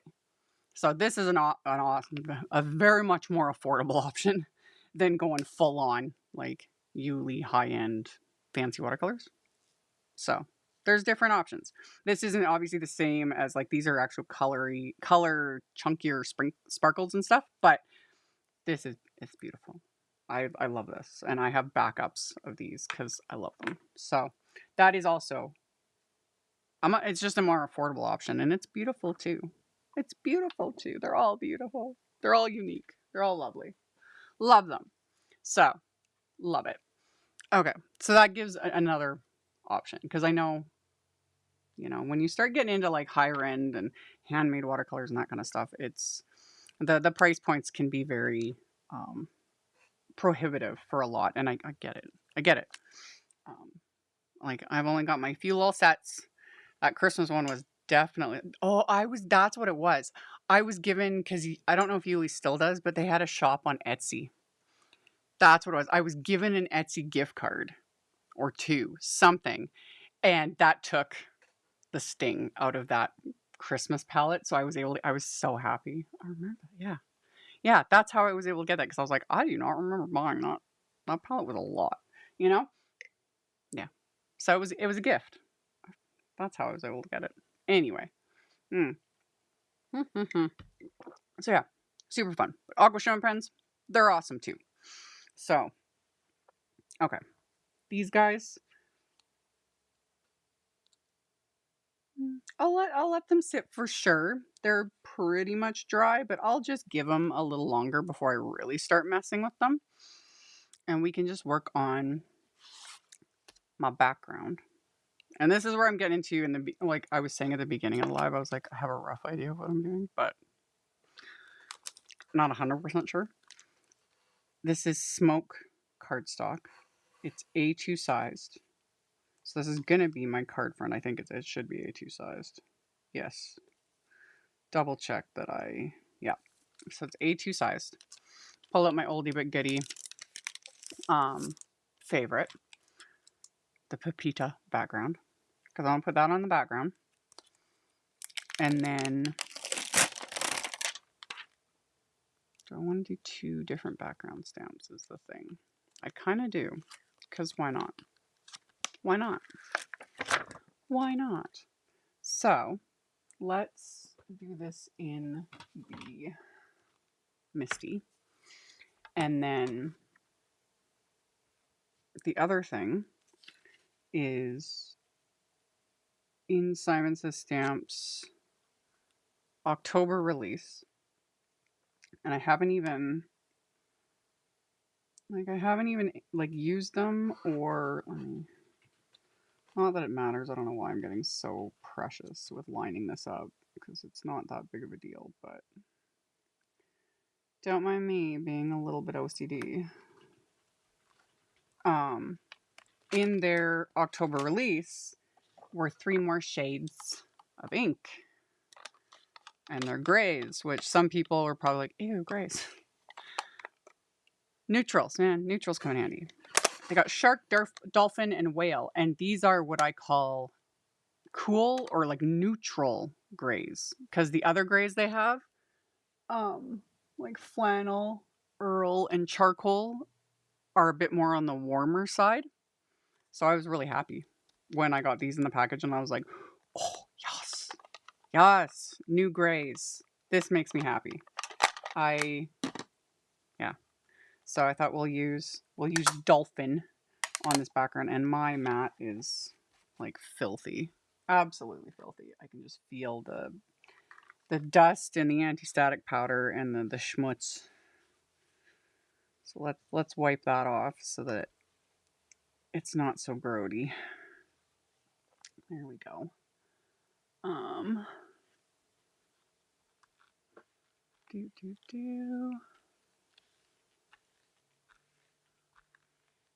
How many shades of SSS inks are there now?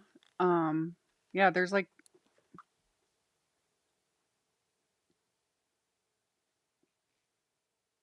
40, 60, 70, 84, 96, 79, 100, 101, 102. Yep. I thought there was 99. There was 99 before. These three make it 102. I love it. I love it. The more colors, the better. They sell a set of all the ink. I don't think they have them as like every single one. They do have different bundles, like sets of 3, sets of 12, etc., etc., etc. Like there's a lot of options for all of it. And yeah. Okay.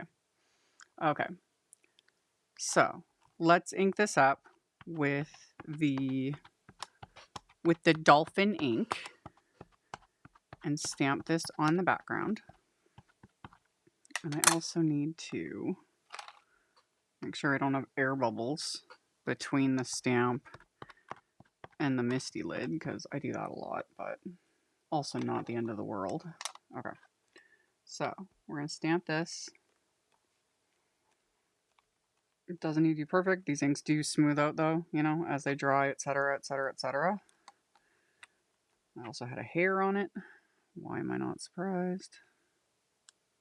There. Did I get it? I don't think I did. Where's my tweezers? Where's my tweezers? Oh,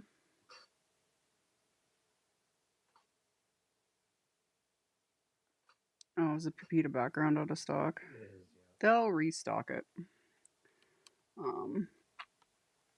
It's popular. It's been a popular one. I use it a lot. But they will. Yeah, I'm happy with that. I don't mind the texture. It'll smooth out a bit. I'm not gonna bother restamping because I still. Do I want to stamp another texture over it? I kind of. I guess we can do it. And if I don't like it, I can just do a different one. Not the end of the world. Not the end of the world. So yeah. Let me boop, boop, boop, boop, boop, boop. There we go. So wipe that off. Remove that from the packaging. Put it on its little acetate piece so that I don't lose it. And then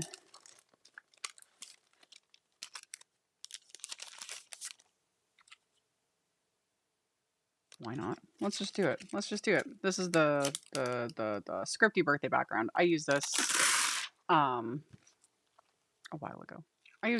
It came out in September. And then yeah. I like me a good background with words on it. So let's just line that up like so. And then this I'm going to stamp with, let's just do white pigment ink. So we'll add some white pigment ink. Like that. It's going to create a very busy background, but we're also going to die cut this, and it's more going to be just sort of a bit of a frame, and it's not the focus, you know? So I don't mind if it gets a little bit extra chaotic, because really, it just works.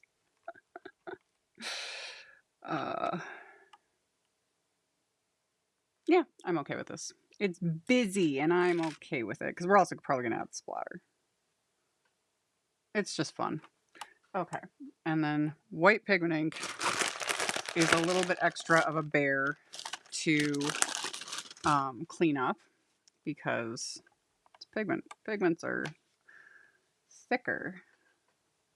So I just kind of get the bulk of it off like that, and then give it another swipe, and then we're good.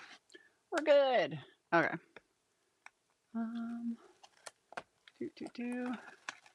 Ink answer. I need another set of inks. Like I need a hold. True. You know, we have a lot of options now, and people don't need tons and tons and tons, but for the ones that are like me, and you know, you get curious and you like having options and you like having colors, you know. And then in my case too, I do this as a job, so I work with so many different brands and having their stuff, and yeah. Okay, so this guy, like I said, he's gonna be my background, and I want to die cut like a window into it. So I've got the modern Teardrops Wafer dies. I think I want to go even smaller. Yeah. Because then I'll die cut that. Or do I want to do one bigger? I think I want to do one bigger. And then the slightly smaller will be a secondary. There's a method to my madness. Let's just die cut this. Let us die cut. So I'm going to die cut this frame from this background. Like so. And I just want to make sure I have it centered. Just make sure you got the clearance. And that's where this could come in handy. I can use my little boop. Yep. Everything looks good. Yeah. Okay. So now we can die cut. There we go. Run that through.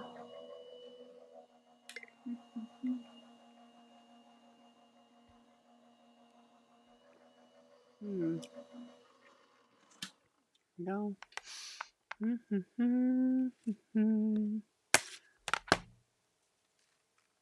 Okay. So this piece is extra.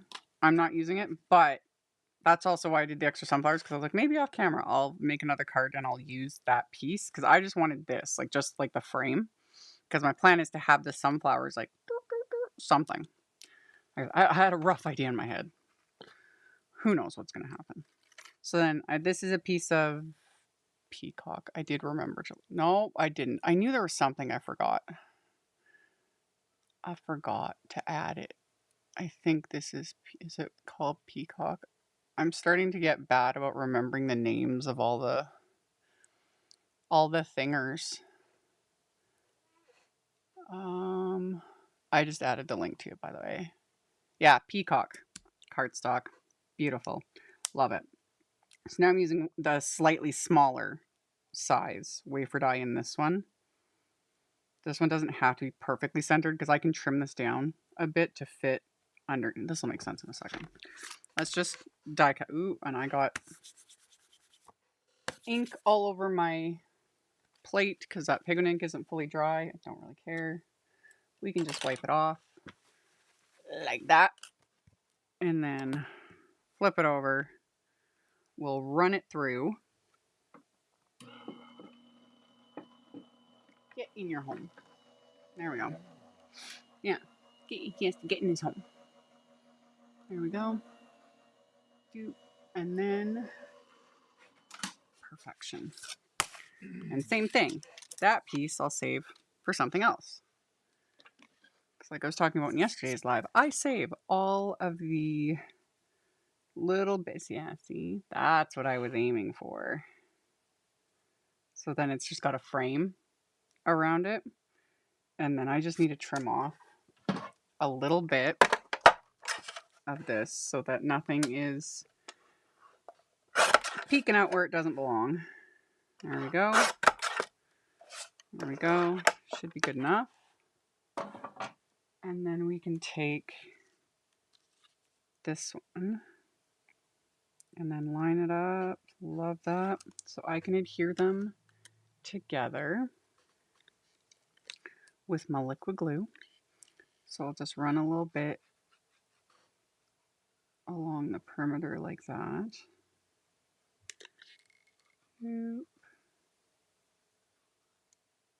Along the perimeter, go like that, go like that.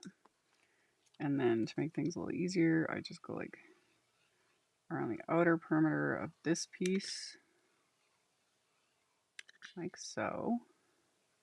And then just go like, and a little bit there, a little bit there, and we're good. And then I just gotta line these up, eyeball it a little bit, center them up, and now I've got like an inset frame. And if a person wanted to, you could all like back this with acetate, turn it into a shaker. I'm not doing that, but you could. It would look great, but that's not what we're doing. So let me just set those out of the way. Put something heavy on top of there. Now we can die cut these guys and get them, figure out what I'm doing. Figure out what I'm doing, you know? It's got that coordinating die. Actually, I need to flip over. Okay. That one,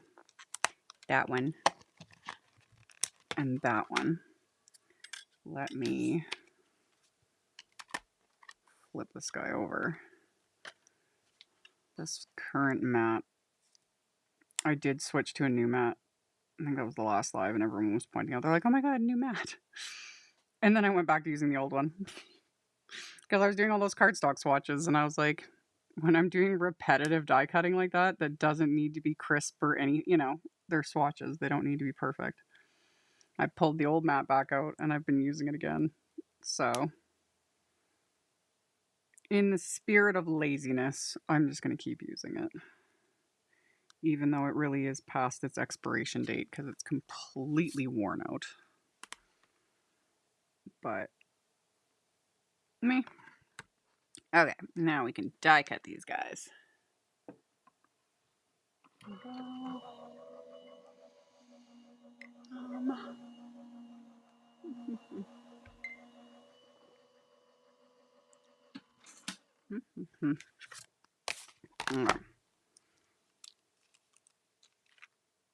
She's got little butterflies like that. We've got our cute little sunflowers. Love it. And then we just need to repeat for the second one.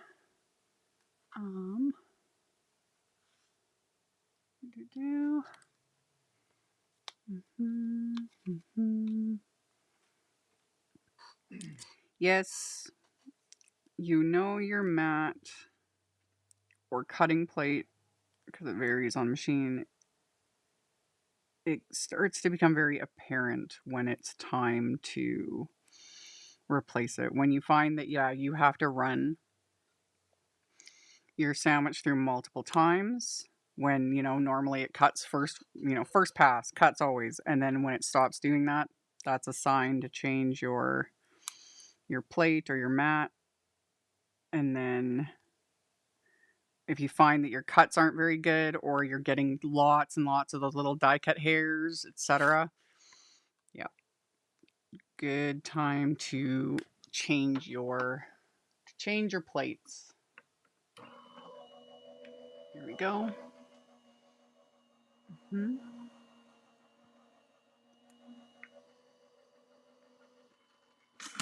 Okay. Got that. Oh, do not want to lose any of those little wafer dice.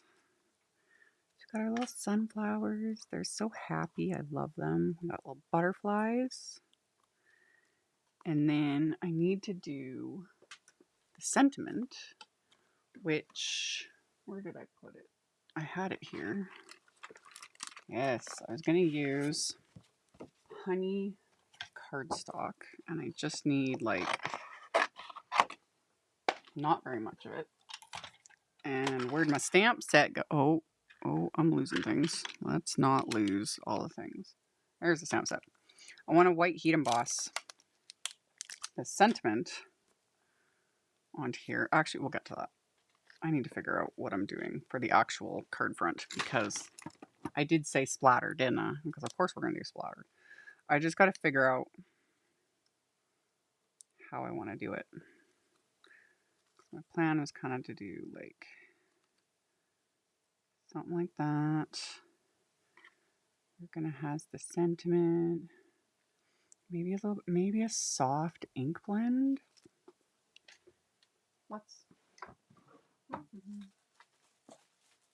It would help if I had a card base ready. I'm a professional. I'm a professional card maker and a professional live streamer. So professional. Thank goodness I had card bases. Okay. Let's just... This is going to cover my card base like that. Okay, we're going to do that. So then that also means I need to stamp something on the inside, of course. As y'all know, on this channel, we finish the insides of our cards. So I pulled out. No, I didn't check if this was in stock. Some of the main stuff is not Pepita background. I apologize. I didn't think to check before I went live, but I have no control over it anyway. Kathy Zilski's CZ Design Inside Greetings birthday set, which I've shown in many videos. And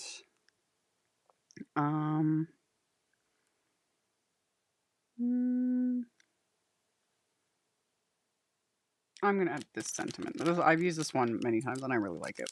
So that's the one I'm going to use for this card. And there is a coordinating die set for this. And yeah. So we're going to stamp it onto the inside, which I need my MISTI box to do that. I'm a professional. I don't think I broke anything. I just knocked over a container of glitter that thankfully had the lid on it. Oh, goodness gracious. And whatever piece of metal got hit is like still ringing. Good Lord. We're good. Everything's good. I didn't knock over my smoothie either, and I didn't end the live stream. Thankfully. So, we're good. Everything's good. We're good. I have no idea. I'll have to crawl around on the floor afterwards to find all the things. I told you guys. I am nothing if not clumsy. Okay. Let's line up our sentiment. Like that. And I'm going to ink it up with the mist color that I used. It ain't a party until something gets broke. Yeah. You know, it's not a live stream until Amy either breaks something, knocks something over, or cries. Yep. Okay. Did I keep getting air bubbles between the stamp. There you go. Get in your spot. That's better. That's better. Let's ink them up a second time just because I did not the goodest job. Much better. Okay. Put lid on ink pad before I knock him over. That, oh, the amount of times I've knocked ink pads onto the floor, and and it's always fun when they end up like the lid flips off and the ink pad goes like face down onto the floor. Love it so much. Okay.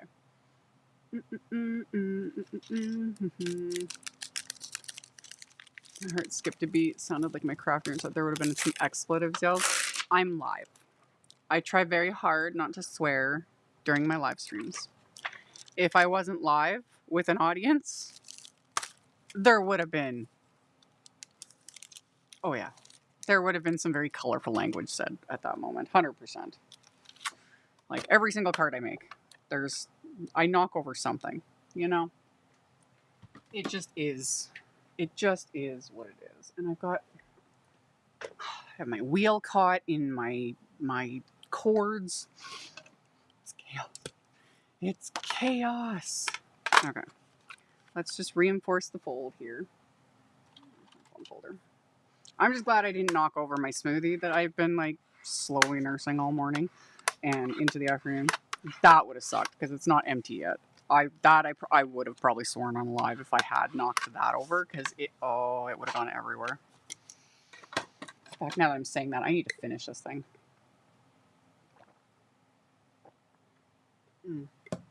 And keep it away from my elbows so that I don't knock it over because now I'm getting paranoid. Okay. So we have card base. And I want to add a bit of ink blending to this.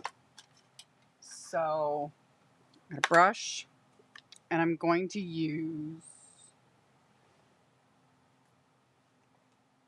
let's start with do. Do the do. Oh my goodness. Well, I had to clean up anyway. Okay. So I'm going to add like a soft ink blend starting at the bottom. So it's just going to like add a bit of color to the back of this. And because, there we go. Because this is my card base, instead of just blending on the glass, which is what I prefer, but this will keep me from getting ink all over the inside of my card. So, doodly do. Do you make your own card bases or do you buy them? I make my own. I also buy some. Like Simon Says Stamp has the pre-cut and scored card bases. I didn't think to link to them. Do I even have them under? Oh, I only have the top fold ones in my saved thinger. But yeah, I have like a stack of the pre-cut and scored ones. But then I also just make my own. Because a standard 8.5 by 11 sheet of cardstock, I usually cut it vertically, score it, 2 card bases. Like, simple. So I'm going to use this, what did I say I was using? Dew ink. So just a slightly lighter shade. And we're just going to blend this, like I said, from the bottom. I'm going to kind of bring it up like that. Like that. There we go. I think it's actually physics. Ink pads are top heavy, kind of, and it's just usually my luck. You know, I'm always knocking things over, tripping on things. All of it. All of it. Like, okay. And then, oh yeah, okay, this is working. And then I'm going to go in with the second darkest shade, which is Mist. Just to build up a little bit of this color. So we'll go in with this one.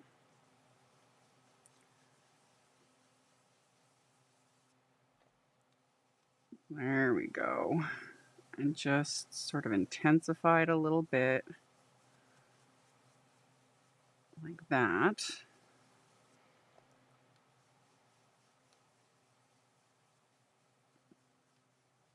Kind of let it do its thing.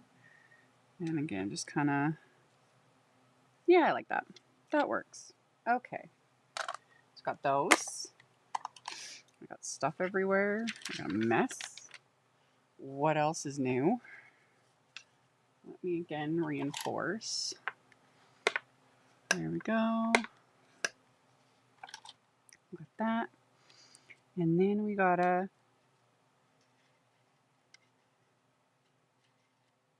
kind of tuck in my little guys here. Yeah. Yeah, I like how that looks. So he's a little bit. Do I want to pop this? I'm like changing my mind on the fly. Okay. So what I'm gonna do, I'm gonna like squeeze a bit of ink or squeeze a bit of glue. There.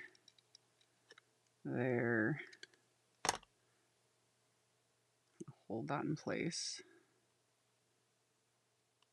And then get a little bit right in there. There we go. There we go. It's got that. And then this guy, I'm gonna kind of tuck him in like that. I kind of, oh yeah, I like having the leaves like hanging over the frame. So we're gonna do that. So we'll put a bit of glue here. And we'll put some right there. And a little bit right there. Just to hold everything in place for a minute. Because what I want to do, I got those. And I can also take it and carefully just burp. There you go.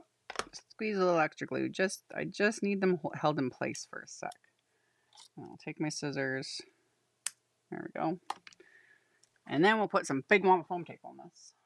So it's popped up just a smidge. And is this gonna fit? Ooh, yes it will. Okay. So Big Mama foam tape for the win.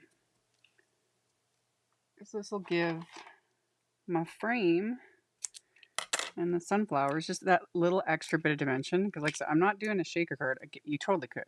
Line it with acetate, use thicker foam tape, and make it into a really pretty little shaker. But I'm not in the mood for that. There we go. There we go. Burp. And then that one, like so. And then for all the rest, we're just going to go like this. And so this will anchor everything into place. I'll just cut some smaller pieces here so that things are not going to get saggy, because you don't want like saggy cards. There we go. And then I can take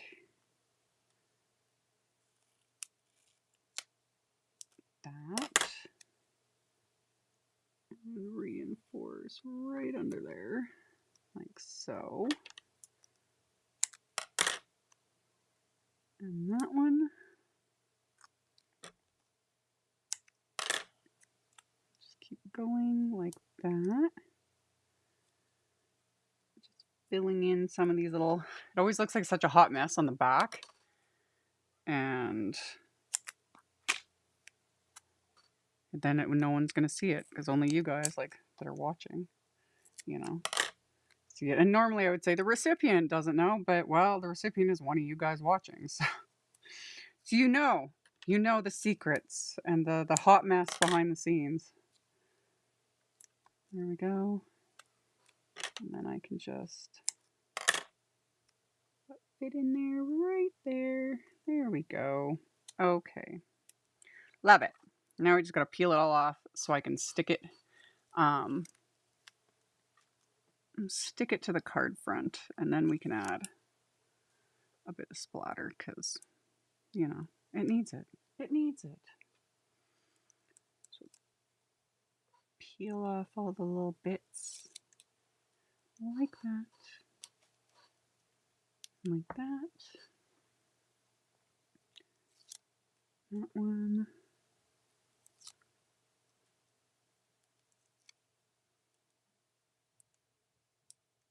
Always so fun to watch something like this live. Just the menial, like, repetitiveness. There we go. Get out of there. That one. And that one. Okay. So now I just have to make sure to get this adhered properly. So make sure you got clearance.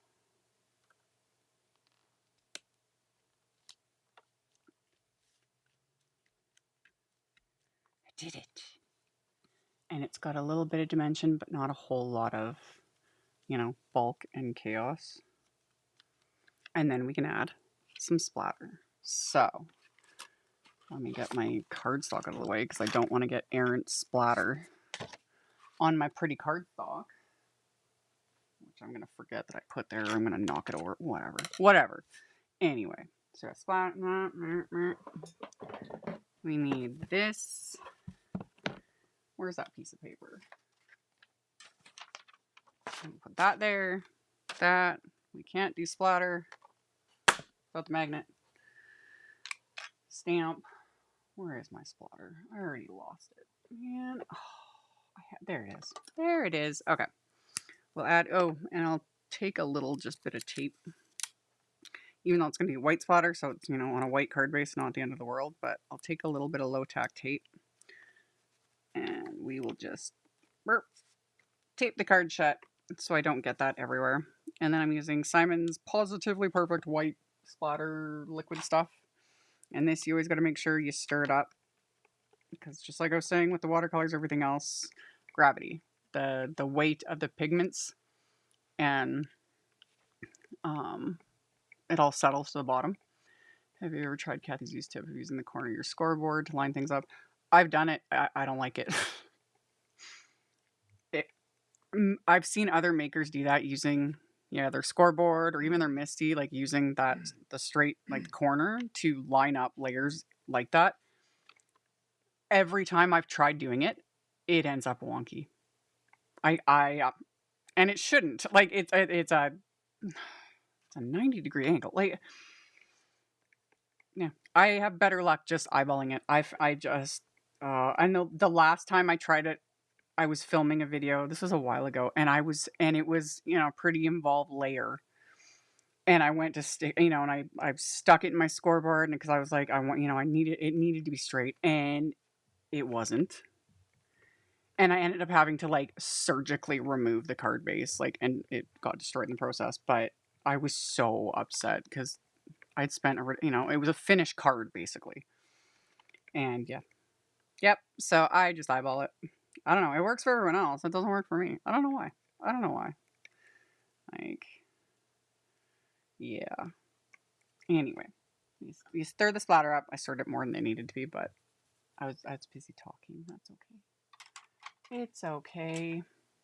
And then dip my brush in there, and we're just gonna add some splatter. Nothing too crazy. Just, again, it just adds the texture and whatnot, which is what I love. I got some on this actual background that I inked up too, because it'll just give it that extra something.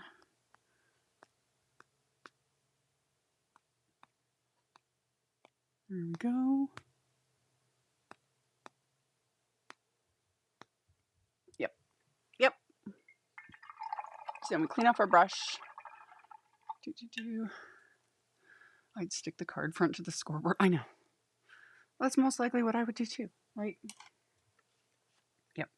And with foam tape, all the like all these good brands like Simon's, Big Mama, Altenews foam tape, etc., like that stuff, like when it is down, you have committed. You know, there's no peeling nothing back. Like when it's down, it's down. It's done. The only way you're peeling apart is you're ripping cardstock. It's so yeah. And then yeah, put the lid. This is hey, me and my clumsiness, the last thing we need is me knocking that thing over. Oy.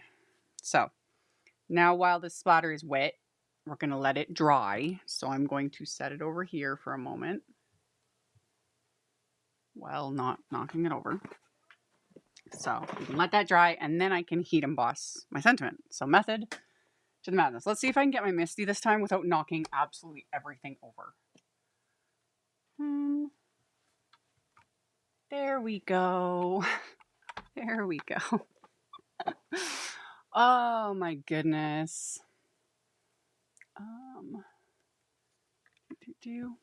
So we got our little piece of honey cardstock.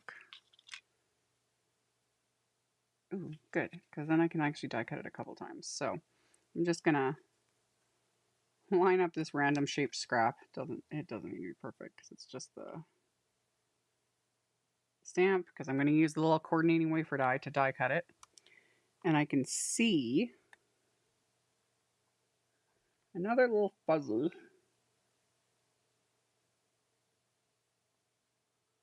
Get off there. Oy. The joys of also working in a garage, between like the dust and just the greeblies and the spiders. Okay, I lost my, there it is. Okay, so for this, I'm gonna white heat emboss this. So I do not need the dull embossing powder. I need white embossing powder. White embossing powder. I'm left-handed by any chance? I'm not left-handed. I'm somewhat ambidextrous with a dominant, very dominant right hand, but I can use my, the only thing I can't do with my left hand, I could if I practiced, is write. Like I can write, but it looks like a 2-year-old, you know, scribbled.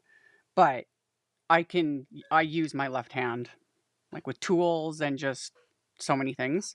And way back in the day when I used to be an esthetician, like I used to do my nails myself, like gel nails and stuff, and I could use my left hand and I would do my right hand and I would paint art on them and do all the things. Like I can do everything basically but write with my left hand. So yeah. It just is what it is. And yes, for real lefties, yeah, we've talked about that in other lives about like how all of society is geared towards like right-handedness, and yeah, it's kind of ridiculous how everything is geared towards right-handed people, and I think it's kind of BS in a lot of ways. And the unpaid intern can attest to that because he's a lefty. So yeah. Anyway, okay. Did I use? I don't even know. Like, did I use my anti-static powder tool? If I hadn't, I'm using it now. I probably didn't. Put that on there. Yeah, I didn't. And then I'm just gonna ink this up with the white pigment ink because it's sitting in front of me and handy. So there we go. There we go. Ooh, don't knock it over. And then like that. Yeah. Yeah. There we go. So then we coated that with white embossing powder. Then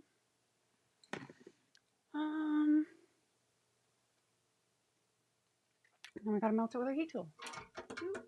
There we go.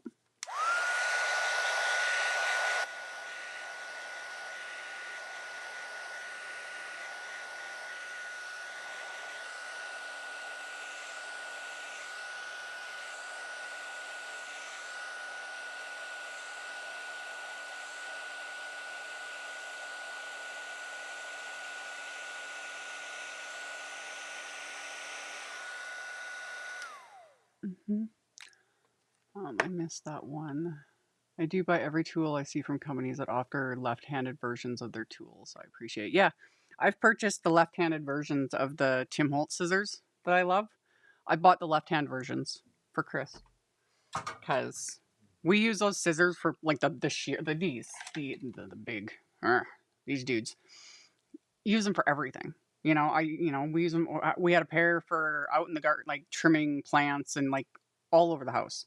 And then when they released the left-handed versions of them, I got him a pair of the big ones and I think the mini ones, which I think have grown legs and walked off. I'll have to get more. Um, but yeah, because scissors, especially for lefties, are really difficult to cut properly with, and I get it. And then yeah, other left-handed tools. I remember when the glass media mat of Tim Holtz, because you know how those that are aware of it. Can I even? Oh, I've got one. Because of course I have. Of course I have one. But this is the small one. When this came out, it was just like this. This is the smaller one. There is a much bigger one, but you've got your like black area and then the white palette. And there was a lot of requests for a left-handed version. And there was a lot of demand. So Tonic did a left-handed version so that the white palette is on this side. And I just remember because when it was released, there were some people that were like losing their minds and saying, like, literally calling it. Like, I had one woman go lose their mind on me in the chat when it was released. I was like, this is awesome. I think it's such a great idea. And like, this one was like calling me names and like calling me. And I found it funny because she was like, you're just a Tim Holtz fangirl. And I'm like, duh. Did I not make that obvious? But because a lot of people were like, well, you can just flip it around, which you can. You can. But it's upside down. Some people don't care. Do what you want. But they made a proper version, where it's oriented properly because that's just it. People that are left-handed shouldn't have to use everything upside down and backwards. I thought it was a great idea. And I thought it was thoughtful and just having those options for those that want it, because especially the ones that were freaking out and losing it, I was like, no one's forcing you to buy it. Like, if you don't like it, don't get it. It's a pretty basic concept in my opinion. But yeah, I remember that. She was very upset over something that had zero effect on her.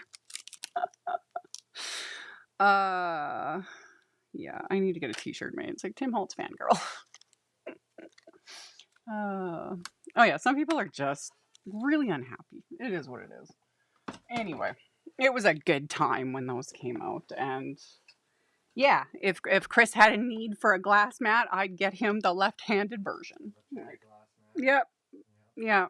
So, yeah, but the scissors, heck yeah, here for it. Like it is what it is. It's yeah. Everything is geared towards just right-handed. Everything. ATM machines, all of it. I've gone on so many rants about that. It's kind of nuts. Okay, we got to die cut this guy, and I'm gonna die cut him from, like, I'm gonna die cut the sentiment, and then I'm gonna die cut. Ooh, don't need him. Another piece, so I can stack them, give them the little bits of dimension, because dimension is life. So I just want to make sure that I got him lined up like so. My holy grail that I've never found a pair left-handed pinking shears. Yeah, that would get difficult. Yeah, I've never seen that. The problem, of course, with things like that, like pinking shears especially, is the tooling and machinery needed. Because when you're dealing with metal like that, behind the scenes, like to make that kind of thing, like a pinking shear edge for scissors, it's very exact. like the machinists and the calculations used to do it. So then to be able to do a left-handed version, yeah, they should exist. Maybe they do somewhere, you know. The sad thing is I don't even know what percentage of the population is left-handed. Like 1 in 8. Is it that high? Is it higher than I thought? Yeah. You'd think there'd be more demand, you know? Oh, there's a piece. I need to pop that out.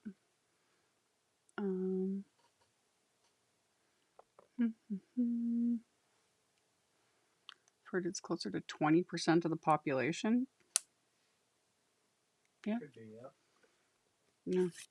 Like, even nowadays, you know, it's not like it was decades ago where left-handedness was seen by so many as like wrong or or a disability. You know, like there are all those stories of like way back in the day of like people that would tie the left hand behind their like forcing them, like, and abuse to make them comply and that kind of stuff. And it just, when you like saying these words out loud, it sounds so insane, but it's like that's literally what happened to so many. That was so many people's lived experience. It's so messed up. Like, so messed up. So, yeah, and I think in a lot of ways, like, there's probably even more people that had those experiences or that were aware of them that force them on their own, force themselves to like use their right hands. Like, such a ridiculous thing. So ridiculous. Like, there's nothing wrong about it. Like, yeah. Yeah. Sometimes humans are the worst. The worst. Okay. My splatter is still wet. So I want to be careful that I don't smear it. And I have like a little random, where'd my tweezers go again? Okay. A little random paper fiber. It's bugging me. There you go. Okay, he's gone now. So we have that. Yeah. I was going to stick that there. Do I want to use the... I linked them in the supplies, but I wasn't sure if I was going to use them. Yeah, I kind of do. Okay, because this still needs to dry a bit.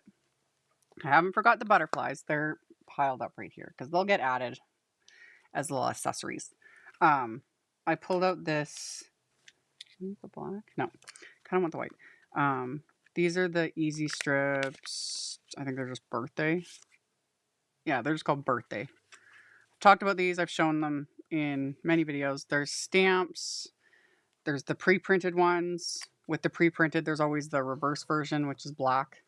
It, you know.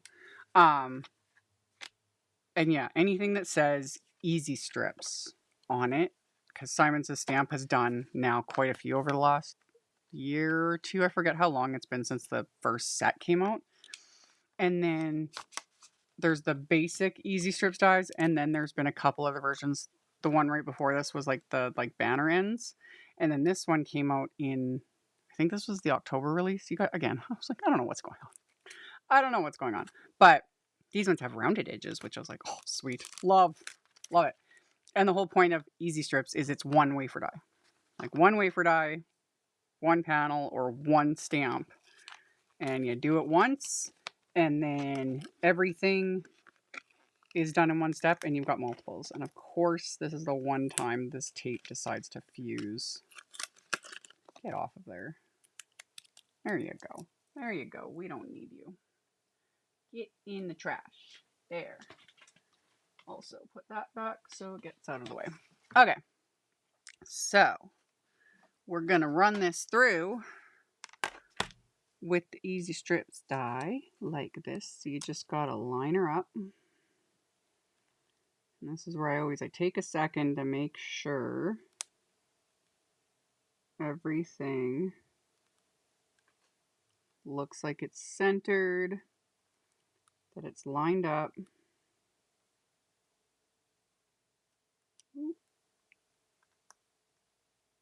go. Move you over a smidge.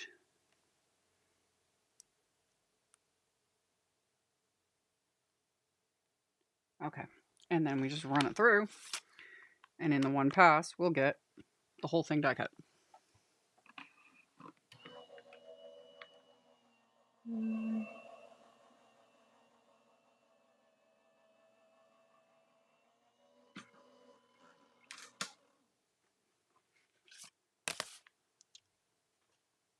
I want a card back in August, still haven't received it. Yeah, it's still sitting here, Tess. I wasn't mailing anything in September because of STAMPtember. And then at some point in September, Canada Post went on strike. Yeah. And they're kind of back. Sort of. They are not fully back. They are rotating. And I assume a big reason they're doing like rotating, like picketing and working and all the things is to keep it a massive backlog, you know? So they're sort of back, but I'm not mailing anything yet because I'm not sure what's happening with like outgoing mail. I've received a couple of packages, you know, like orders, things like that. But yeah, I haven't had a chance even because it literally just started like a few days ago that I think it was like, yeah, Friday, I got a couple little deliveries and I was like, okay, things are sort of starting to move, but they have backlog to deal with. So yeah, all the live stream winners will get mailed out. It's going to be a bit because I don't want to just right this moment. My concern is like, oh, I show up with like a stack of cards and they're just going to get added to the backlog. You know what I mean? So I kind of don't want that. And I don't want to like add extra work to workers that have so much on their plates right now. So yeah, things will get mailed out. When I didn't forget, everything is here and it's just waiting. It's just waiting.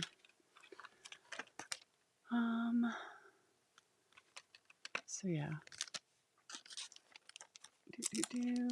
Yeah, I like these rounded ones. This rounded set. I think this yeah, I like it. I like it a lot. So then all the extras, because I'm not using them, I just stick. Burp. So then next time I grab this, it's like, oh, I've got like a whole stack of them ready to go. I can do what I want. And okay, so we have this. Yeah, let's stack these together with some glue to build dimension.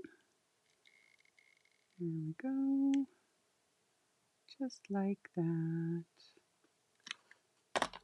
That one. And that one.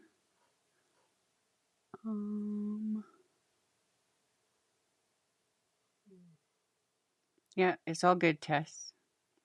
I didn't forget you. No, I didn't forget. Okay, I've got it all.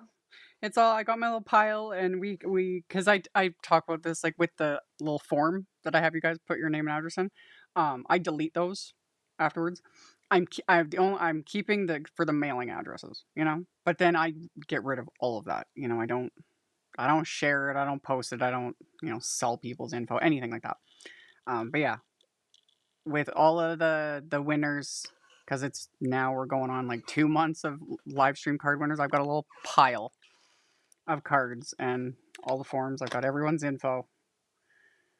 I'm kind of hoping I'll be able to mail things soon.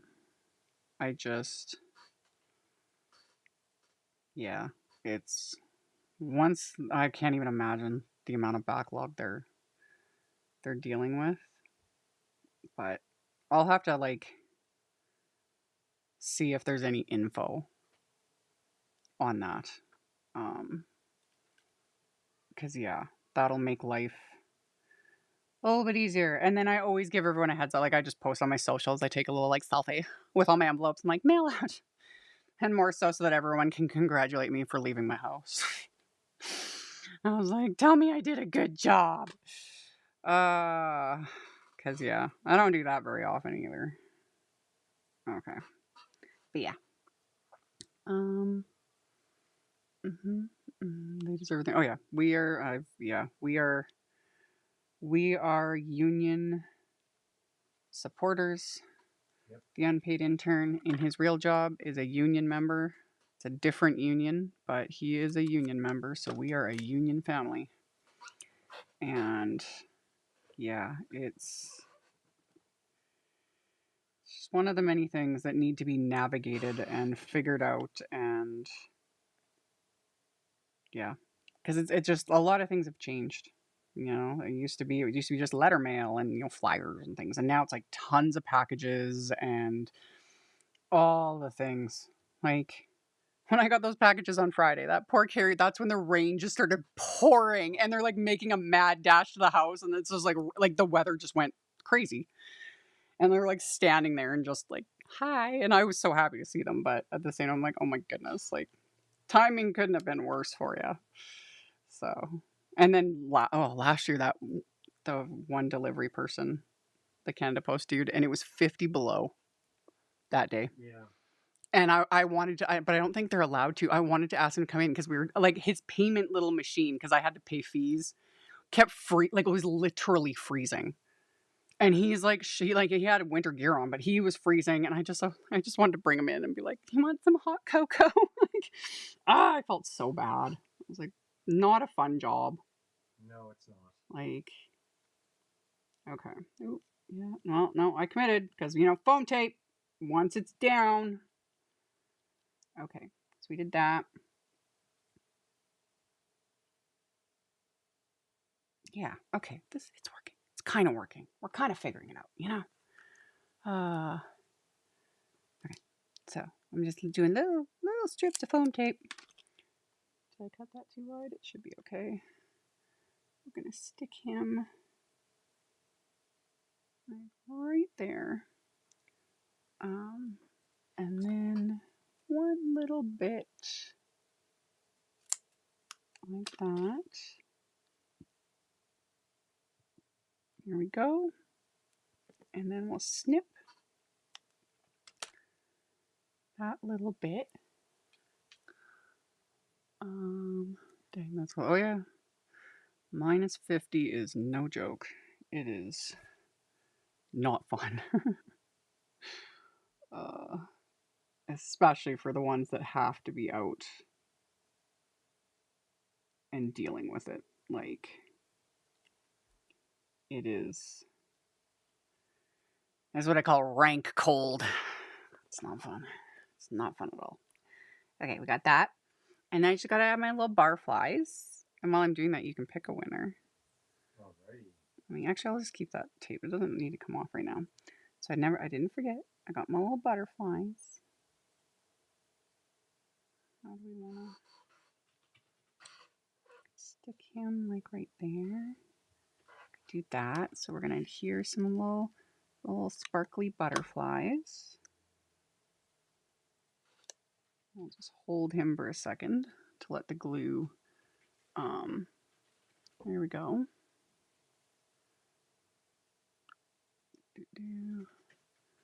I don't do cold, part of the reason I still live in Oregon. I don't mind the cold, but also, when you grow up in it, lived here all my life, winter half the year, basically, it gets cold. I don't mind the cold.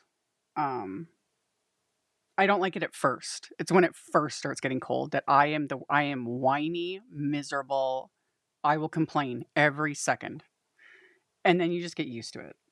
And I don't mind it, but we all, winter gear.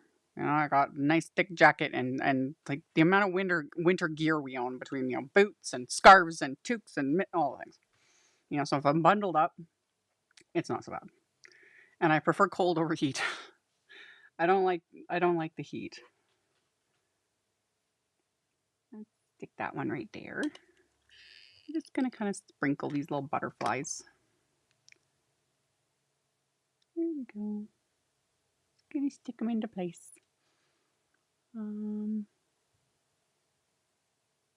My body does not like the cold anymore. Mine doesn't either. I've noticed the older I'm getting, and I even asked my doctor about it because I was like, I'm like so cold now.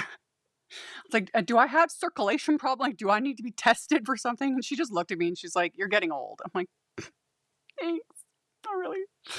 You know, it's true, but I was just like, isn't there a pill I can take to make it better? Because yeah, I'm cold all the time, like in ways that I just never used to deal with, and yeah, it's age, and I was like, that's fun. Love that for me. And I've talked about like I have, I have a little heated blankie in here that I use sometimes when it gets really cold. Like I have heaters, all the things, and I have a little heated blankie, and then he uses it when it gets really cold. Yeah. And then I got a second heated blankie that I keep like on the bed because when I go to bed now at night, like sometimes I'm freezing. Like my nose, my lips some nights are almost not like I'm so cold, and I got my little heated blankie, and it's bliss. So it warms me up. I'm like wrapped up like a little papoose, and life's great. I'm just like, yeah, love my heated blankie. It's so nice. It's so good. But yeah. And the cold here outside, even in -50, it's not that bad. It's the wind. Yep. The wind is awful. There's that rant on like CBC radio, that one dude talking about the wind howling and Wasn't he like a newscaster, Yeah. and he's just losing his mind? I think I've seen it, and it's funny. It's true. Please, Yeah. Yeah. Yeah. It's like it can be not that, and it's the wind. We'll like go for a walk, and everything's fine, and then you turn a corner, and it'll be like a north wind like hitting you in the face, and it's like daggers stabbing your body. It's awful. The wind is what is awful.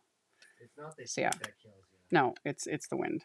Like I can handle -50 even, like going outside. It's not recommended, but but it can be like -20. But if it's a strong wind, it's the worst. That's the worst. Anyway, I got I'm gonna put 2 little butterflies on the inside. I just want to be careful that I don't like mess everything up.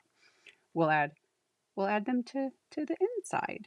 We'll put one there. Yeah, just to add a little extra on top of the little sentiment. There we go.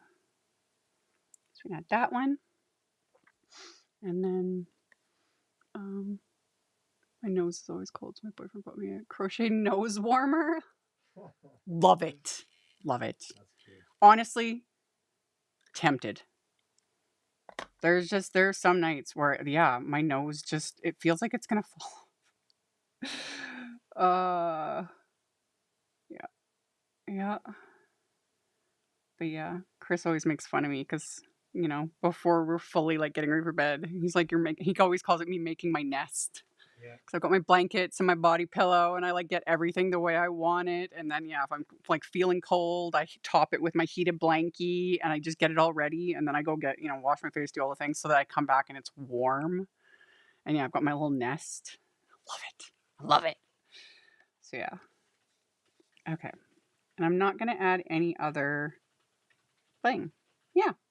This is good. This is good. Let me zoom in. This live went way longer than I anticipated, but I hope you guys enjoyed it. I enjoyed it. I have fun yapping at everybody. Yeah.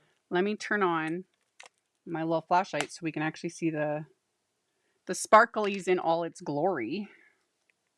Oop. What am I doing? There we go. Oop. There we go.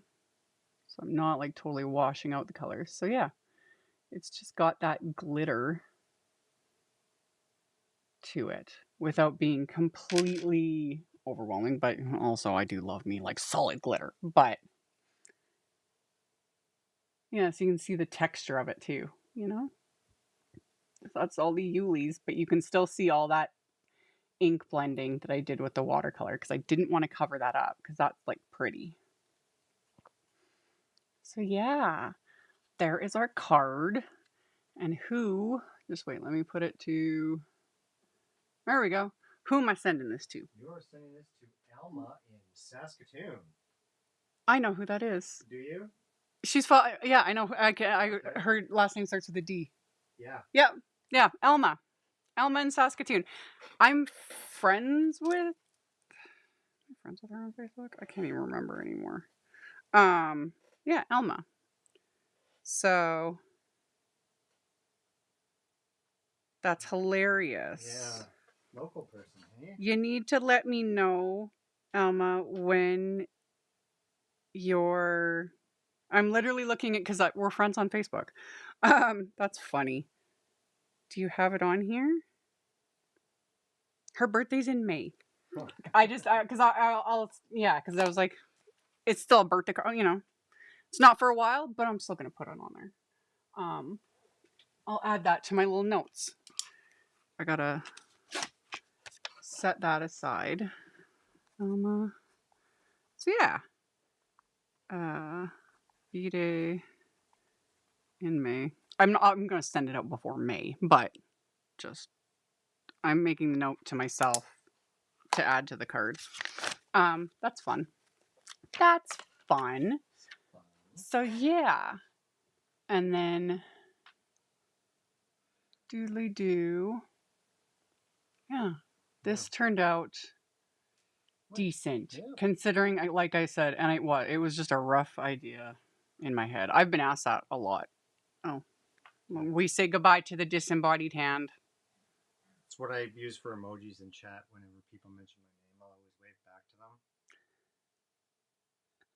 With just That's just my goodbye wave to everybody. Your goodbye wave. Yeah. You're just like you need to learn to do it properly, like the Queen. Oh, goodness. You know I the proper. Grace at all. Yeah, it was very specific the way she did it. She had very 10,000 hours of experience in that sort of thing. Well, yeah, she was a monarch, and like, yeah, how many hours of parades and the waving to the people, in that very British aristocracy way. She definitely mastered that skill. Yep. She was a class act, that is for sure. And yeah. This was fun though. This turned out good. So thank you to the princess wave. It was very specific. Mm-hmm. Like it was kind of almost like back and forth. I forget. Like I ain't no princess. I ain't no. Her devotion to her duty. Yes. Yep. Yeah. That was a good series. Even though of course it's not 100% accurate, but The Crown on Netflix, I enjoyed every second of that. All of it. So good. So, yeah. Oh, why did my camera decide to like wave around? Probably because I moved something. But yeah, I appreciate all of you. I appreciate the unpaid intern who, as always, when he's done, he's done. He makes his wave and then he's gone. Because it's just the way his brain works too. It's like task complete, move on to next thing. I'm gonna clean up my mess, and then I'll do like I always do the whole photos and social medias and yada yada yada yada. And for those that didn't catch me, I'm going live again tomorrow, same time. It'll be 2 p.m. Central. So I'm going live tomorrow. I will be setting that up a little later today, so it'll be ready on my channel. And then, yeah, there'll be other stuff. So many things. Videos, yada yada yada. Yeah. So I'll get all the photos and the social medias. I got a huge mess to clean up. And then I'm gonna get some other work done today. And then I'm gonna enjoy some carrot cake later. I'm really happy about that. Cause yeah, one of my adult children went to my favorite place, and they picked me up a slice, because it's a like a little cafe, and they make carrot cake from scratch, and it's so good. It's so good. Yep. So yeah, she gave it to me earlier today, and I was just like so happy. I'm so happy for a slice of carrot cake, because yeah, I don't make. It's not the biggest thing. Like Chris doesn't like it. He doesn't like the texture, especially if there's nuts in it. And I was like, oh, it needs nuts. And the kids aren't the biggest fan of it. And time consuming. So I don't really make carrot cake hardly ever. Yeah. So it didn't even occur to me. And then, yeah, she bought me a slice of it. And I was like, the best gift ever. I love it so much. Love it so much. So I'm going to do my thing. And then later this evening, I'm going to like have my little takeout container of carrot cake. Everything is good. I am happy. I am happy as a clam with all of my little things. And I appreciate all of you guys. And yeah. Yeah, carrot cake is just so good. Another good one though. I have to remember. I have so many notes. I need an assistant. Spice cake. That's Chris's favorite because his birthday is in the beginning of November. I'm literally making myself a note so that I don't forget that I'm not going to forget his birthday, but I'm going to make him spice cake. Because, yeah, it's just like, yeah, spice cake with. Do I want to do buttercream icing or do I want to do cream cheese icing with it? I love cream cheese icing. Oh, I might do buttercream icing with that. But yeah, spice cake for him for his birthday. Because even though he's T2D, atypical, blah, blah, blah, all things in moderation. You know, little treats, just nothing too crazy. When I sat down, my desk was nearly clean and clear, not anymore. Same. Same. Make carrot cake cupcakes and freeze them. Truth, carrot cake does freeze quite well. My issue is that kind of like doing that sort of a thing, like doing that type of baking, batches and like freezing it. In theory, that's great and it does work. I forget about stuff. It's like I'll label it, I'll do all the things, yada yada yada, and on top of it, we just big household, a lot of mouths to feed, all the things. The amount of stuff that ends up like pushed into the very back of the freezer and then freezer burnt 2 years later, and I'm just like, oh yeah, I did this thing, I baked this, or so I just don't do it. But at some point, that's probably what I should do is just do like carrot cake muffins and then freeze most of the batch. That would work. I think the cream cheese icing is why I love carrot cake so much. It needs like it's not carrot cake without the cream cheese icing. Like it just carrot cake is the delivery vehicle for cream cheese icing. Like let's be honest. Let's be honest. So yeah, I can never forget about cake.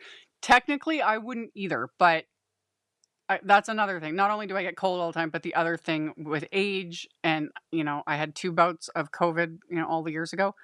My memory is just not what it used to be. I forget things mid-sentence. It's the amount of things, like I'll find random things or just weird little things and I'm just like, I completely forgot about whatever this was or where this was or it's kind of annoying. It's kind of annoying. Um, I put random reminders in my phone. I started doing that and then I forget too.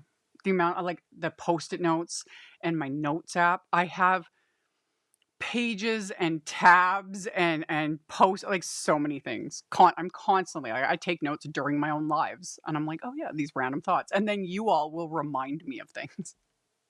Like the last one of you reminded me, Deborah, I remember, was like, check your spices. Cause that was one of the things I was like, I have to check my spices before we start cooking. And she reminded me at the end of the live, and I was like, thank you. I had totally forgot about it by the time the live was over. And I just threw out that post-it note before this live started, and I was like, check your spices. I was like, oh yeah. So yeah, I don't remember anything. My kids detest you. I haven't made zucchini. I used to make a chocolate zucchini loaf. I need to do that one of these days. I haven't made that in years. It was so good. And yeah, you can't taste like zucchini at all. And it makes it like extra like moist. And yeah, I need to do that. I need to do that. I have screenshots of screen. Oh yeah, I have like so many things. I'll see something like an idea of something or just so many random things. I have a million screenshots. Yeah. I need to I need to organize my screenshots, my notes app, I have stacks, like stacks of post-it notes, my plan. Yep, yep. It never ends, and I'm glad to know I'm not the only one. You know, we're all in this same ridiculous boat. We'll leave breadcrumbs or tie little strings or anything. You know, just everyone else can follow along. It is what it is. My mom made zucchini bread and chocolate chip zucchini cake. Yeah, zucchini's an interesting little vegetable. It can take on like just about anything. But yeah, I haven't used it in a long time. Yeah, like using like chocolate it's basically like chocolate cake. But you got zucchini in it, and then yeah, you could add chocolate chips to it for that extra hit.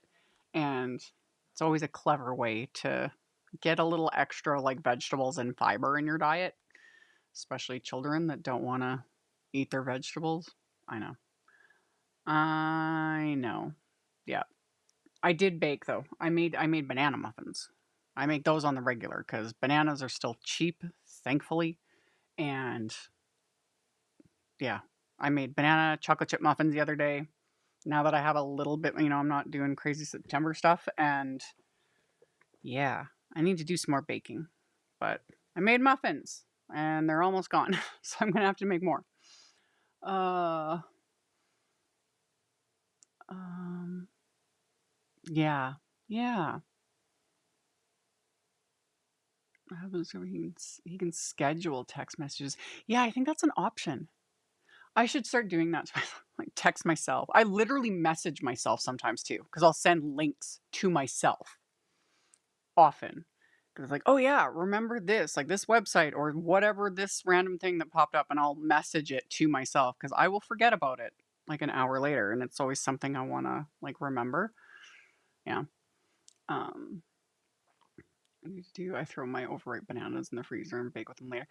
I do that too, but then I don't like using them. I have a couple bags of overripe bananas, and it's really hard for me to use them. It's because it's so gross. It's so gross. I don't know. I have a weird thing about it, but it's like, it works, you know? But yeah, I do have a couple bags of them that'll be down the road, you know, if I don't. But I always end up having like ripe, fresh bananas that are overripe. That never ends because we're always buying bananas all the time. Um, do do do. Sunday was my baking day night when they were in school. Yeah, sometimes. It's whenever I have random time. It was literally the other night that I was in a mood and I'm like, I can't work anymore. I can't stare at a screen anymore. It was too early to go to bed. And I'm just like, I'm going to bake. And I made muffins. Um, they're a little goopy to use. I know. They just, after overripe bananas have been frozen, and, you know, they're all brown and I don't know. It's just this weird internal ick. Even though I'm well aware it's like these are going to make perfection, you know, like banana muffins or banana loaf, any of that, you know, it's going to be so good, but it's just getting from that point of mushy nastiness. It's one of those little weird ticks I have, and gross, gross. Anyway, um, okay, I'm done procrastinating. I gotta clean up my mess. I'll take all the photos. Thank you all for the birthday wishes. This was good, and I really enjoyed making this. I love when the chaos in my head, you know, starts to translate, and it did. It did okay. We did okay, and I didn't cry. Yeah. So, I appreciate all of you. I'll be live again tomorrow, 2 p.m. Central. I'll set that up later today once I have space to set my laptop down because I don't have that right now. And then I'll have other videos and things, and we'll just see what's going on. And I will see several of you tomorrow, or you can catch it on the replay. It's all good. And then I'll catch you guys later. So, bye. Thank you so much to my amazing Patreon supporters. For anyone that might be interested in joining my Patreon community and supporting me, the link to my Patreon is in the description box below the video. For everyone else, as always, thank you all so much for taking the time to watch my videos, for thumbs upping, commenting, subscribe if you haven't, I'd love to have you. And here's a couple other videos for you to check out in case you missed them. Bye!